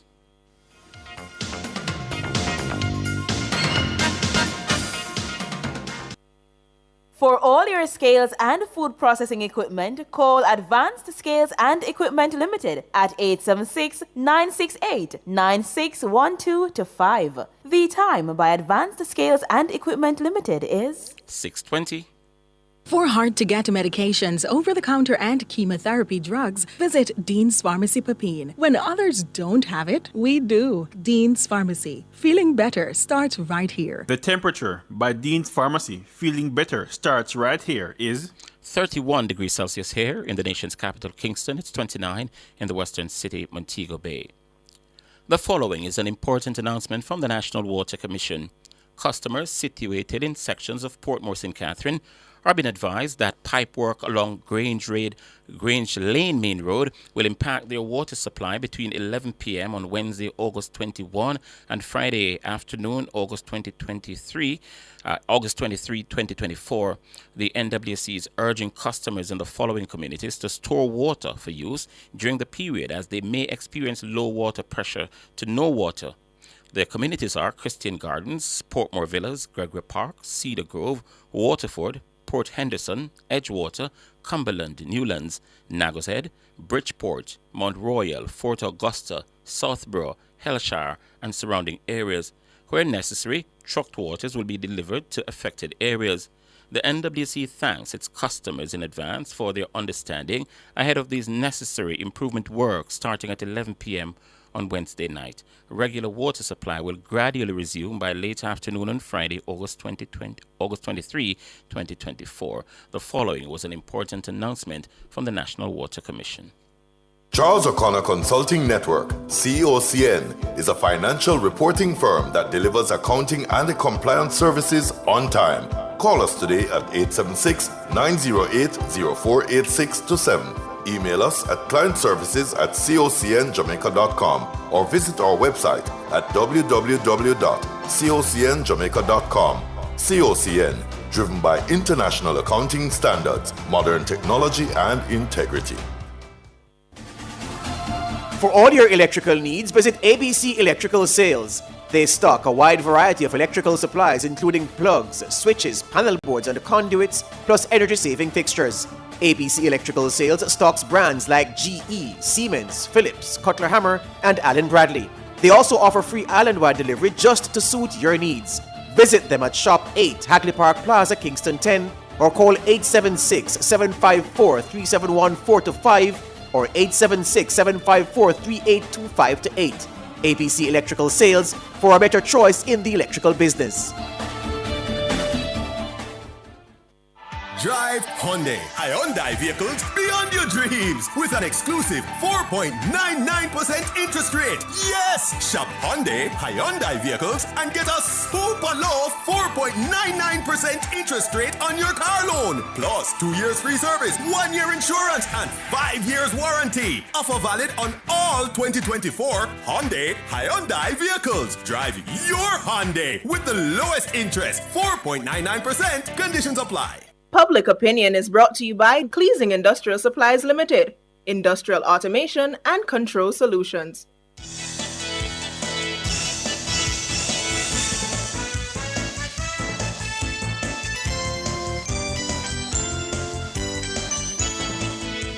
Good evening, and welcome to Public Opinion. I'm Robianne Williams, a special one to our YouTubers. Thank you so much for tuning in. You know we like to hear from you, so we ask you to weigh in live in the comments section on today's Public Opinion, and it's what we've been talking about from morning till now. The country's light and power monopoly, the Jamaica Public Service Company, JPS, is facing mounting backlash on social media. This as scores of Jamaicans demand answers to what they say has been excessive increases in their electricity bill for August. Now, the complaints were accompanied by screenshots allegedly showing major movements in the bills. Energy Minister Darrell Vaz says he has sought advice from the Attorney General as he contemplates recommending that a commission of inquiry be convened to examine the actions of JPS post-Hurricane Beryl. Speaking this morning on Nationwide This Morning, Minister Vaz says he's preparing to make that call in light of the flood of customer complaints. This thing has really brought home to me bad arrangement that we are in as a government, to have the independent regulators with the government having no power. And the bottom line is, the fact of the matter is that it's the government that is perceived as those who elected the government and are expecting the government to act. I am considering to recommend and have consultations with the wide stakeholder groups for a commission of inquiry. That's Darrell Vaz, Energy Minister. So in Public Opinion this evening, we've seen the screenshots, we've seen the complaints on social media. We're asking if your light bill raise in or on X, on the X platform. Tevin Johnson is saying, triple. I wish I could bridge it. And no, we're not encouraging that, Tevin. We're not encourage that. None at all. All right.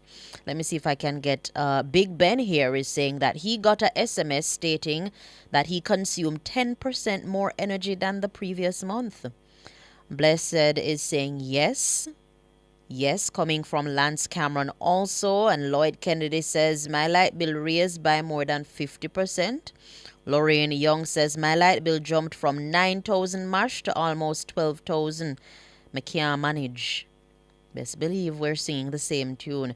Naomi is saying, everybody light bill went up. What kind of question this? Personally, me tired. Me tired. You conserve it.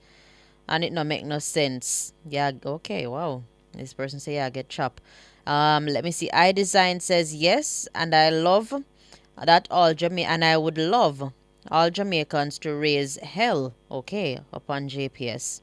And he's saying that this is a cold and brutal move, especially in the back-to-school season. Damian Meeks here is sharing a screenshot of his charges.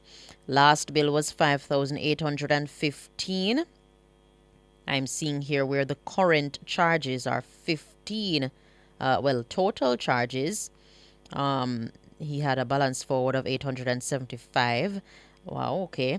And the total charges here is 16,000. So the last bill was 5,815, and the current charges he got for August, yes, 15,221. That's coming from one of the respondents on social media. Alexis Prime is saying, my light bill tripled after the new setup in January. This is not a new issue. Beryl only made it worse with my highest bill yet. I reported the matter in February and I'm still waiting for JPS to come and check the meter. I even reported it to the OUR and nothing. Indeed, the OUR is encouraging persons to register their complaints with JPS, and then if it is that the matter is not addressed entirely, then they take it to the utility regulation, OUR. All right, so on our Facebook platform, we're asking if your light bill raise. Winston says the JPS cites that over the years Jamaica's government have been very weak, and that's why it continues to punish or exploit the citizens of Jamaica. That's the comment there coming from Winston. Rosalind Buck says disgusting and heartless. Natalie Winter says yes, our light bill raise. And Philip Jackson here is saying, when I lived in Jamaica, this conversation was always on the table. My question is, does JPS system just manufacture what figure it want, or is there a realistically disingenuous? Are they disingenuous? That's what you're saying, Philip Jackson. That's what you're questioning. All right. Okay. Let me see if I can get the comments on our Instagram platform. I'm seeing a lot of yes coming in one line full of yes. Shelly-Ann Quran is saying by a ton. I'm seeing a comment here and I won't say it. Yana is saying yes by $11,530, just when you thought it couldn't get worse. Yes, coming from Yonbet MO2 Cute is saying yes. Her light bill, she saw an increase in her light bill for the July to August period. Abraham is saying by $6,000 his light bill was increased by $6,000. Allergic to stupid people, wow, what a name, is saying that her light bill went up by $7,000. Leslie is saying her light bill went up by $5,000. Wow, Sheldon Berry is here saying that his light bill went up by $10,000. Wow. And Drew is saying, I'm a prepaid customer and I'm getting way less kWh per purchase. It's ridiculous. Kilowatt per hour, yeah. Mish is saying, yes, her light bill doubled. If you're just joining us, based on the complaints we've seen on our social media platforms about excessive increases in electricity bill for August, we're asking you, have you been impacted by such, if your light bill raised? I know some people stay quiet because them light bill not really go up by much. But we've heard and seen the comments. Let me see if I can get to those on our YouTube platform. Papa is saying, from me boy, me see some people a thief light, I'll know them not get catch, better me go whoa. We don't encourage that any at all. And I've heard the comment, better we go bridge, cause but we don't encourage that any at all. Yeah. I am winning right now, says JPS. Bill people as JPS sees fit. Let me see if I can get in more of these comments here on our YouTube platform. Sonia Solomon says JPS soon leave with only those who aren't paying any bill because all the paying customers soon gone solar. Okay. Bert Plus says from $10,000 to $15,900. Wow. Kevin Smith is saying, so like how I paid over $12,000 for July, how much will August be? Hey, I am waiting, I am waiting. Surely waiting for mine. Nath is saying my bill moved from $27,000 to $61,500. My God, that is a lot. That is a lot. McHugh is saying JPS for sure is a top 10 story for 2024. Best believe there's so many things that happened in 2024, and we're at where? August? Soon to be September. Dennis Barnaby says not to. Oh, but ADO stand for it's a new, what's that? Acronym? I actually Googled it. ADO fuel. Yeah. Let me see. It is automotive diesel oil. Is that ADO? ADO fuel. That's the explanation. I was listening to the cover story and we heard that the sewer charge was a primary factor as it relates to the increases that we're seeing in bills. Jacqueline Thomas says, me for load you up, Jacqueline Thomas. Oh boy, thank you guys so much for participating in Public Opinion. It is indeed a serious situation, even though I'm laughing. It is a serious situation, and I know that customers of the JPS, including myself, we're more than concerned, overly concerned at this point in time as it relates to the increases that we're seeing in our electricity bills. That's all the time we have for Public Opinion this evening. Do stay tuned for the business report up next.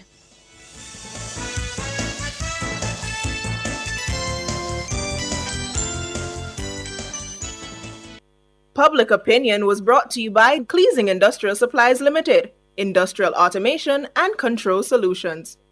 Drive the most exciting new vehicles in Jamaica. Schedule your 2024 Ford Ranger pickup or Ford Everest 7-seater SUV test drive now. Call or visit KIG today. The time by KIG is 6:34.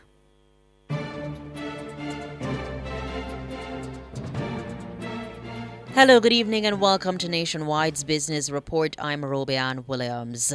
X, formerly known as Twitter, has closed its office in Brazil over a censorship row. The social media platform said a Brazilian Supreme Court judge threatened its legal representative in Brazil with arrest if it did not comply with censorship orders. Brazil's Supreme Court has not commented. Billionaire Elon Musk's platform said on Saturday that people in Brazil were still able to use X. The judge had ordered X accounts he has accused of spreading disinformation, many who are supporters of the former right-wing President Jair Bolsonaro, must be blocked while they are under investigation. And in the currency markets, at the close of trading today, it cost 157 Jamaican dollars and 99 cents to buy $1, 201 Jamaican dollars and 64 cents to buy £1 British pound, and 116 Jamaican dollars and 24 cents to buy the Canadian dollar. That's the business report. I'm Robianne Williams.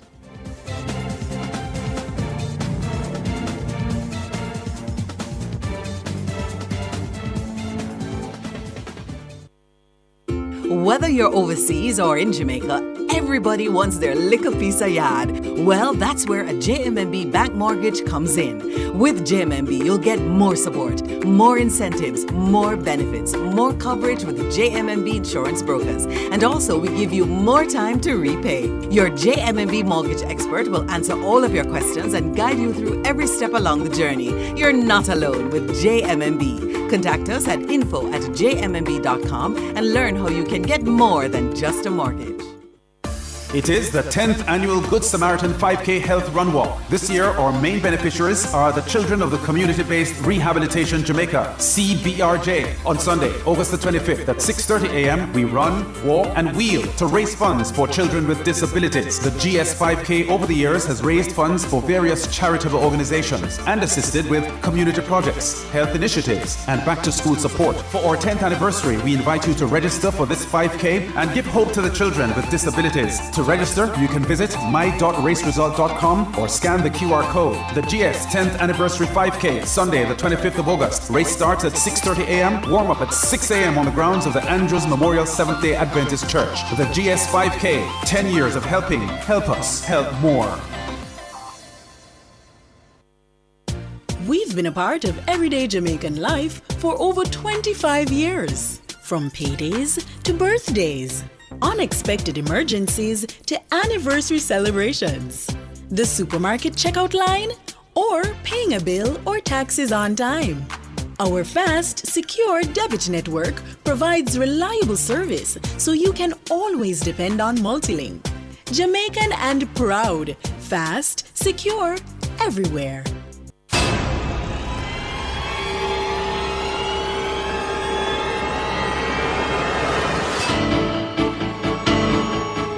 If it's in the public's interest, it's the nation's business during Nationwide at 5.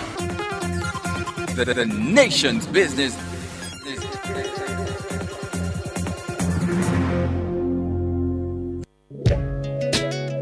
Do you have a consumer-related issue? Want to learn more about matters concerning you as a consumer? Well, keep it locked to Nationwide 90 FM for the Consumer Hour with me, Nora Gay Banton. Weekdays from 9 to 10 a.m. For all your consumer-centric matters, stay tuned to the Consumer Hour on Nationwide 90 FM, a revolution in media. Tune in to Nationwide 90 FM, the new revolution in media. Stay ahead of the curve with our cutting-edge reporting and accurate breaking news coverage. We are having an earthquake. Oh, God. Hear it here first on Nationwide 90 FM. Is that really Click News talking? Tune in, turn up the volume, and listen. We bring a mix of news, entertainment, and sports to your lives. Nationwide 90 FM's live and continuous coverage of the World Championships in Budapest, Hungary. News and discussions week mornings. Coming up in the news at 6 for this morning. Entertainment in the afternoons, then news again in the evenings. Nationwide news at this hour, fired. Also, tune in to the entertainment and sports shows in the nights and on the weekends. It is Boy Things After Dark right here on Nationwide 90 FM. Everything is news, from current affairs and entertainment to sports, business, and other categories. Nationwide 90 FM. This is Benjamin. Give it to them. Zaga, Zen. From every whisper to every commotion. That's rubbish. The KSAMC cannot investigate itself. Was Click News really talking like that? Every news story unfolds here first at Nationwide 90 FM, the new revolution in media. Every sound is a story, and every story we share is news.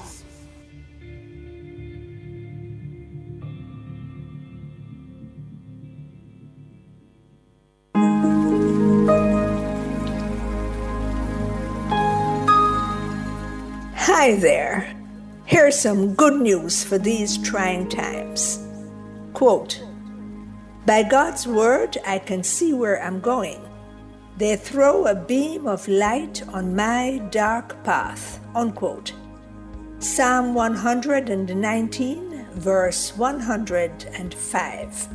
Listen for God's word weekdays at 5:45 a.m.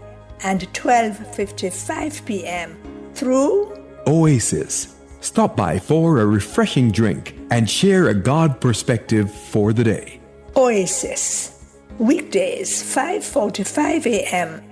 and 12:55 p.m. right here on Nationwide, a revolution in media. The rebroadcast of the Oasis can be heard weekdays at 5:45 a.m. The Oasis is brought to you by Solar Tech Jamaica. We use the gift of the sun to power our world.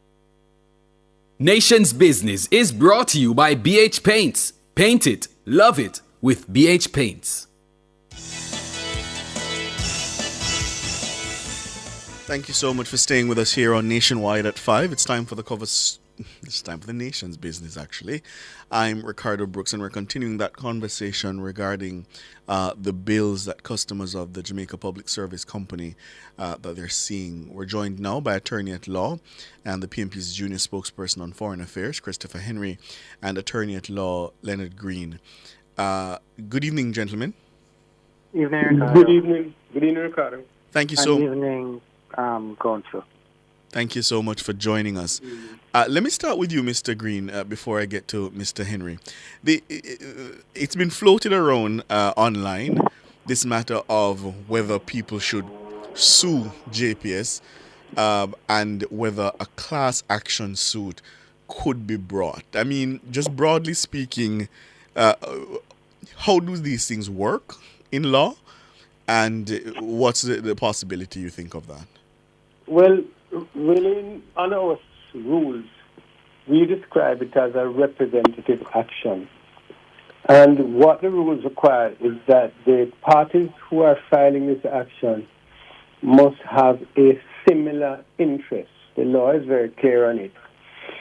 Now, one of the main things that one would have to consider is what would be the action that we would be filing against the utility company. You'd have to identify, for example, a breach. Now, what exactly is the breach? I've had the privilege of listening to Ms. Callum, who was speaking on behalf of the Jamaica Public Service Company.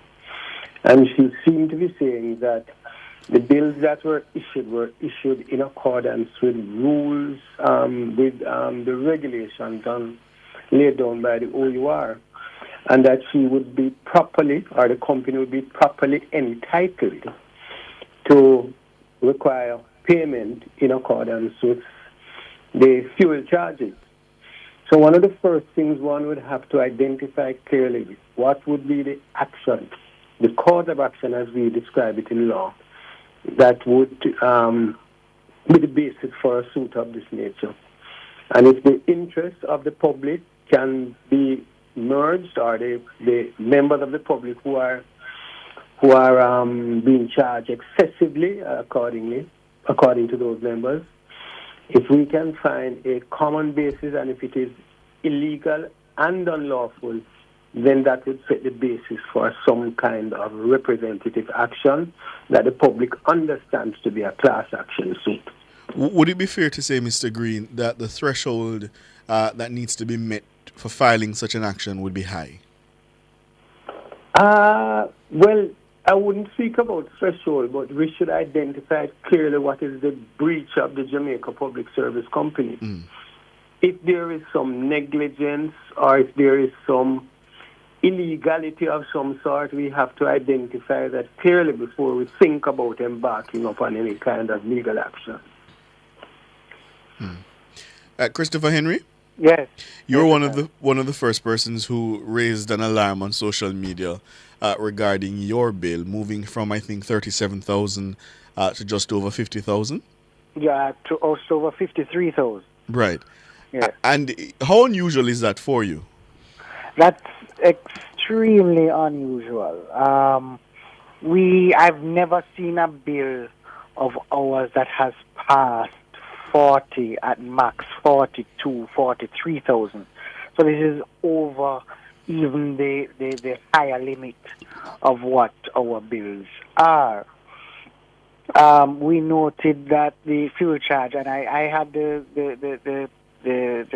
I don't even want to say pleasure of listening to Miss Callum this afternoon, and I do agree with her, and I'm glad she conceded that she could have advised their customers that we would have been hit, for whatever better word, with these high bills. It's completely unconscionable that we are, and then in addition to everything, back to school time is here on us, and these high JPS bills are coming fast and furious at the public. Mr. Henry Cliff Hughes here. Hi, Cliff, how are you? I'm good. Tell me, what about your usage month over month? Has that remained just about where it was before? It has remained just about where it was.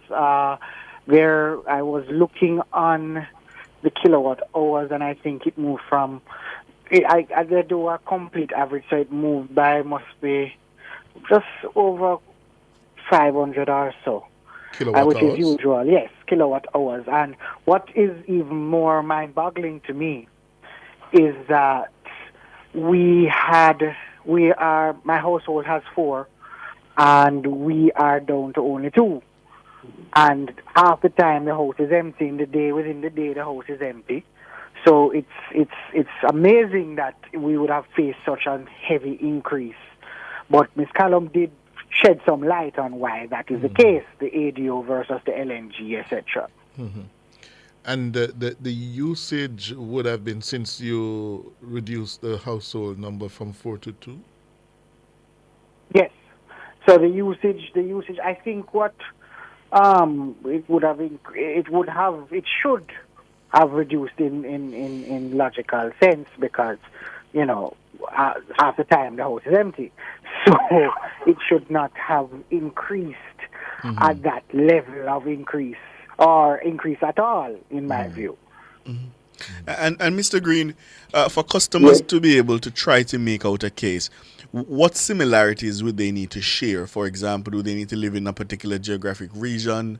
What similarities would they need to share? No, all they would need is a common interest.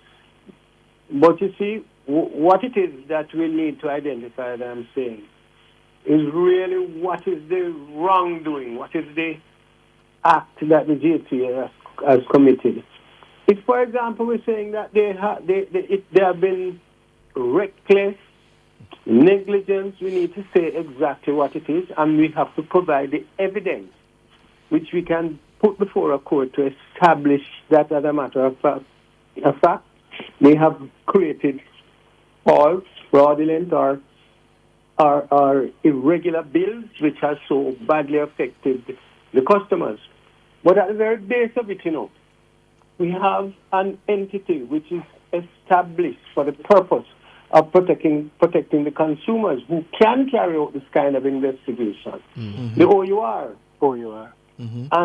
And under the statute, they have a duty, and it says, subject to subsection A, carry out on its own initiative or at the request of any person such investigations in relation to the provision of the prescribed utility services as will enable it to determine whether the interests of consumers are adequately protected. Mm-hmm. So that body is the one that is to carry out that investigation and see whether the consumer is being treated unfairly. Based on that investigation, or based on the investigation of an independent engineer or some person, you could launch an action against the JPS, but you have to find a hook, a basis on which to file that action. And would the customers, for example, because a lot of the complaints we hear is that, when they go to the OUR in single file, they don't get a response in a timely manner. What about banding together as perhaps a unit and bringing those concerns to the OUR? Well, I would recommend that can be done, but what we have found over the years, the OUR is about 29 years old, but it tends not to function effectively on behalf of the consumers. I don't know if the public would agree with that. But we never hear an OUR standing up for the customers in an effective way. Mm-hmm. Mm-hmm. And we heard the other day that there was a $2 million fine imposed upon the JPS. Ridiculous. I'm not sure how, on what basis the OUR could impose that fine, because it is supposed to be imposed by a court. The resident magistrate court has power under the Act to impose that fine.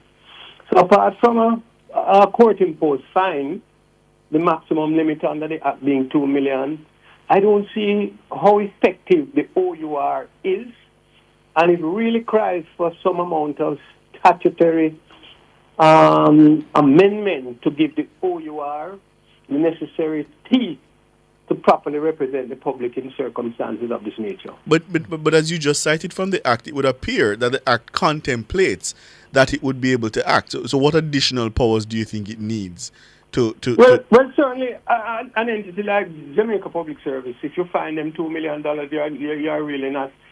I wouldn't even describe it as a slap on the wrist. Mm-hmm. $2 million on the JPS? Mm-hmm. That's a small bill for so many of their customers. Mm-hmm. So I think the amendment, the nature of the Act, would have to be significantly amended to give the OUR the teeth and the power to really regulate in the interest of the consumers. Mm-hmm. Christopher, are you satisfied with how the OUR has responded? I'm not. I tend to agree with counsel that we should, as a class, approach them and demand better, but as he rightfully indicated, there is some teeth that is lacking, as with much of our legislation in this country, to really bring JPS and the other utilities to book. Because they, right now, for example, with the $2 million fine, they're just going to pay it and everything goes back to normal. Because we have been under the thumb of JPS for even before this situation, being unfairly treated, because there has been, I won't call the name of the area, that representatives of the JPS have been told point blank that they are paying for another area which is an inner city. And so they pay what they call uptown tax. because because those persons in the adjunct area are not paying for their electricity usage. So for a very long time, we have been under some sort of bondage from the Jamaica Public Service Company Limited. So I'm not even sure, unless the act is amended, the OUR can really bring us some sort of reprieve or get some sort of reprieve for us from the JPS. And Mr. Henry, you are a potential prospective parliamentarian, legislator, yes? Tell me, have you given this some thought as to, given our experience now collectively with JPS for so many years and more recently with Beryl, that the next time around, what should be the approach of the legislators in really negotiating and debating and approving or not this all-island electricity license? I think for something like this, there has to be some more consultation with the JPS and with the stakeholders as to how we are going to function. And I think it is also time that we consider competition in the electricity provision service arena. It has been, we've broken up the monopoly for the telephone and the internet services. I am thinking, and I don't know how feasible it is, hence why I said consultation, whether or not we can, for the provision of electricity, we can break the monopoly. Because competition has benefited Jamaica in the past, I can see where competition can benefit Jamaica going forward. If in the electricity is a different kettle of a fish, though. That is true. That is true. So that has to be considered. But in the event that electricity, as you said, Cliff, is a different kettle of fish, and consultations lead that the all-island, we have to make the monopoly remain, there has to be amendments to the OUR, and there has to be different terms of their license. They can't, while they have to get the rates approved, it can't be a rubber stamp by the OUR, because I heard that is the first thing that Ms. Callum came out with, that the OUR approves their rates. It almost, we don't even know the metric for them proposing the rates, as well as the OUR saying, okay, the rates are fine, they can be passed on. Like a rubber stamp situation. Yes, it's almost like a rubber stamp situation, thank you, Council. So we have to understand those metrics, and we have to probably build into the license the metrics for those rate approvals, amongst plethora of other things. The regulatory framework and teeth will have to be overhauled. I agree with you, yes. That's simply it. It must be, because the public seems to have lost confidence in the OUR, and rightly so. All right, gentlemen. Thank you very much. Attorneys at law, Leonard Green and Christopher Henry, both of whom are JPS customers like ourselves. Yes. All of us are JPS. Yes, we have no choice. We have no choice. None whatsoever. Absolutely. Thank you very much, gentlemen. Appreciate it. Okay, thank you, Cliff. Good. 4 minutes going up to 7 o'clock. Ricardo, it's the first night of the Democratic National Convention in the windy city of Chicago in Illinois, where the presumptive Democratic presidential nominee will be formally nominated to run against Donald Trump on November 5. Today marks 1 month since the earthquake in American presidential politics took place, with Joseph R. Biden finally caving in to the pressure and stepping aside. And these last 4 weeks have gone fast. Yes, and tonight he will formally pass that torch when he speaks in prime time. And it will be interesting to see whether, now with the wind at her back and the polls going in the right direction, as the commentators call it, the big Mo, moving in her direction, the big momentum. Whether coming out of this convention, what happens? You usually get a bump, and that bump could take her well over Donald Trump nationally and in the key battleground states. So this is a big moment for her, and how they package her to the American people, because they'll have millions of eyes over the next 4 days. And that bounce is so important, because generally you get a bounce coming out of your convention. I saw today CNN's data reporter Entry, is his name, Harry NTR Entry, making the point that normally you get a bounce of anywhere between 2 and 3%. Clinton got a bounce of 6% coming out of his 1996 Democratic National Convention. Will Kamala get anywhere near that? I don't think so. This is a structurally tough, tight, close election. But I don't think she needs to get 6, because based on where she is now, the gap that she has closed, even 2 would be significant. Mm-hmm. Yeah. I'm not so sure. And let me tell you why I say I'm not so sure. Polls tend to undercount the strength of Donald J. Trump. Right. There is a slice of the American voting population who are simply embarrassed to say that they'll vote for him. To tell anyone that they'll vote for Trump, because he's such a despicable and shameful man that they don't want to be associated with him publicly. But when they go in the polling station, they may very well vote for him. All the more reason the Democratic candidate needs to be running anywhere between 3 and 6% nationally. I think it's more like to be in safe territory, north of 6. But as you said, it's structurally set already, which is why I'm saying I don't know if we'll get north of 6. The difference is going to be the decisive your ground game on the day. And the again, ground game to get your voters to the polls. Again, there you're seeing an advantage for turnout in terms of volunteers. Yes, and the money, she has the advantage. Yeah, precisely. But you're right. It's still close. Still anybody's game.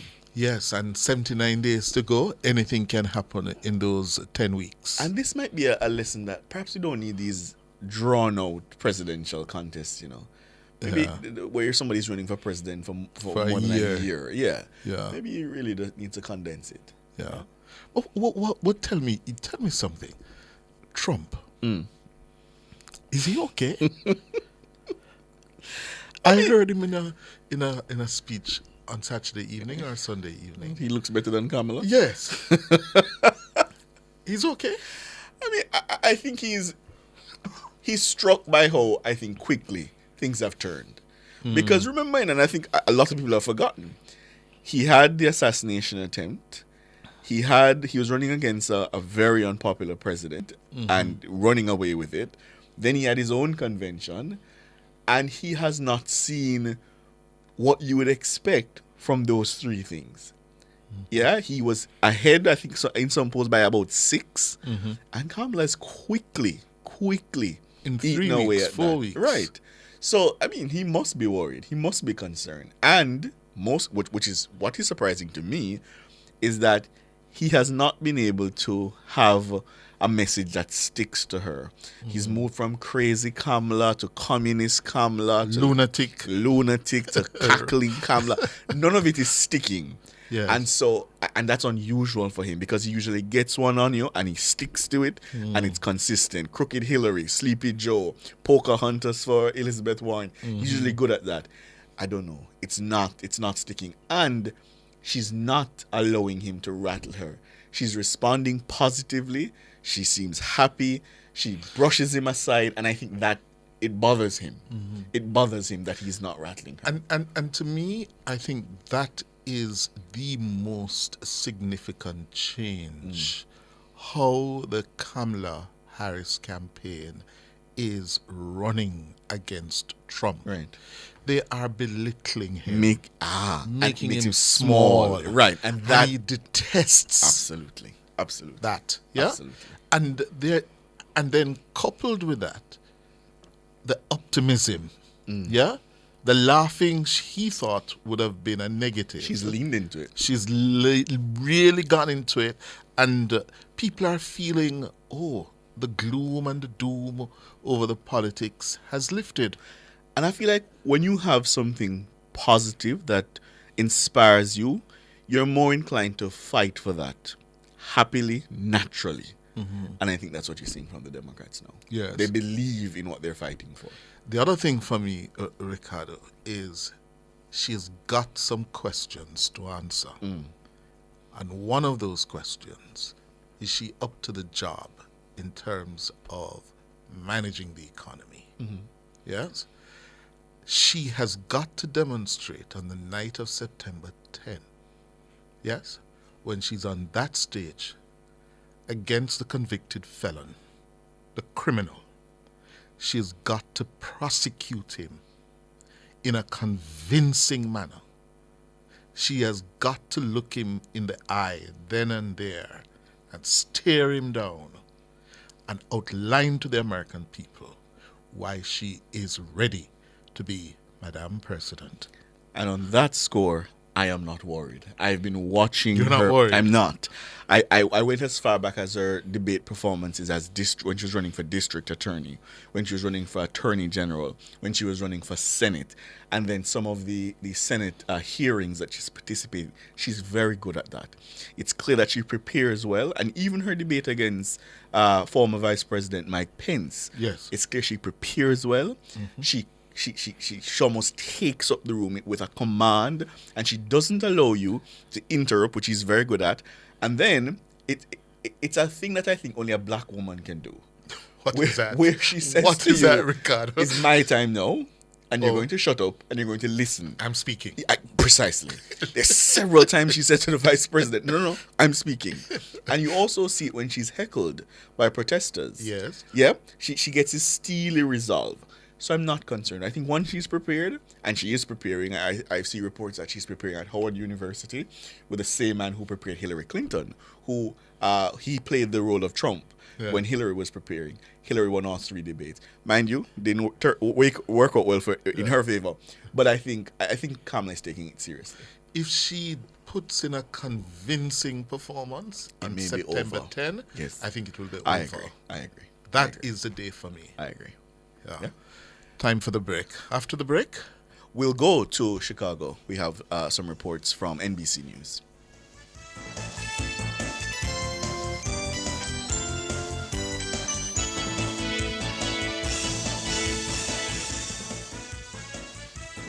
Nation's Business was brought to you by BH Paints. Paint it, love it with BH Paints.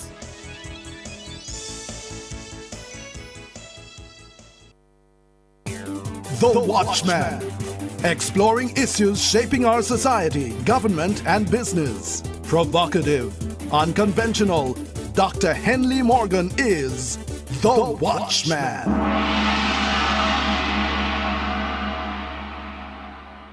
Good evening. Righteous indignation and Jamaica's murder problem. The concept of righteous indignation is established in Scripture. Reading from Psalm 69, verses 24, 25, and 28, King James Version. Pour out thine indignation upon them, and let thy wrathful anger take hold of them. Let their habitation be desolate, and let none dwell in their tents. Let them be blotted out of the book of the living, and not be written with the righteous. End of quote from the Psalm. Prime Minister Andrew Holness did not quote Scripture when, in the aftermath of the heinous act of terror, which claimed the lives of 8 souls and seriously injured 9 others at Cherry Tree Lane in Clarendon, he displayed the human side. Overcome by this, the latest and most abhorrent dissing of civil law and civilized norms, the Prime Minister has been widely quoted in the press saying, the killers should be prepared to either meet the judge or meet their maker. This is more than cute phrasing of a deep-felt emotion. This is an expression of righteous indignation.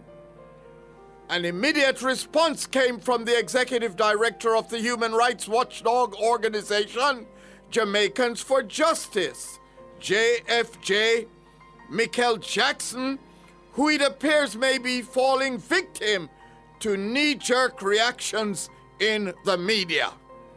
Sounding hollow, her admittedly common-sense retort echoed the sentiments of a phrase attributed to Nelson Mandela. I quote, "The upholders of the law cannot be the breakers of the law," end quote. The meaning is clear. If those entrusted with upholding the law themselves break the law with impunity, this will inevitably undermine the rule of law and erode trust in the justice system. Along with her predictable criticism of each and every infringement of the human rights of suspected criminals, there is a vexing trend that should keep the ubiquitous Miss Jackson up at night. Studies such as the Vanderbilt University America's Barometer Survey on Crime have shown an increasing number of Jamaicans, maybe as many as 1/4 of those polled, expressing a willingness to give up some of their human rights to allow the security forces more leeway in going after the criminals. There is another factor that is almost as worrying. Since 1962, the year when Jamaica gained its independence, there have been 18 commissioners of police, from N.A. Croswell to the recently appointed Kevin Blake. With the exception of maybe 3 who served for very short periods, they all left a higher homicide rate in the year they demitted the post than the rate that greeted them in the year at the start of their tenure. What does that tell you? This crime thing bigger than police. Having seemingly run out of ideas of how to tame the murder monster, could it be that expressing righteous indignation is all that we are left with? Think on these things. Produced by Agency for Inner City Renewal, AIR, and recorded in the Jamming Studio Trenchtown, a breath of fresh air bringing change to the inner city.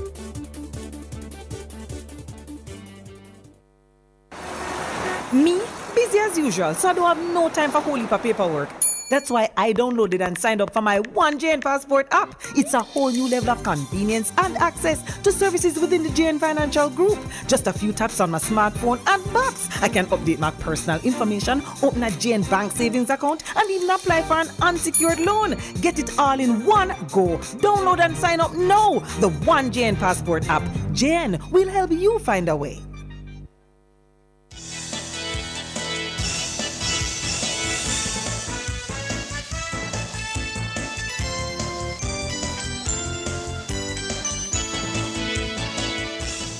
Thank you so much for staying with us here on Nationwide at 5. As we were telling you before the break, the Democrats are gathering in Chicago for the first night of their 2024 convention. It will culminate with Vice President Kamala Harris formally being nominated as their candidate to face Donald Trump on the November 5 presidential election. Here's more from NBC News. Good evening from Chicago and the United Center, home of the Democratic National Convention, kicking off 4 days of festivities that will culminate with Vice President Kamala Harris accepting her party's nomination for president. Tonight, President Biden will headline the convention. It will not be the speech he had planned to give or hoped to give a month ago when he expected to be the nominee himself. But after that dismal debate performance, the president was forced under heavy pressure to step aside as his party clamored for a new generation of leadership. And so in the twilight of his political career tonight, he will ask Americans to rally around the vice president, telling reporters he's ready to pass the torch. It's where we begin tonight with Chief White House correspondent Peter Alexander. Tonight, Vice President Harris here in Chicago, the start of a week-long Democratic celebration of its new nominee after that stunning party shakeup. Less than a month ago, Democrats were demoralized. Tonight, they're delighted about a race that polls show has moved in the Democrats' direction. I very much consider us the underdog. We have a lot of work to do to earn the vote of the American people. The night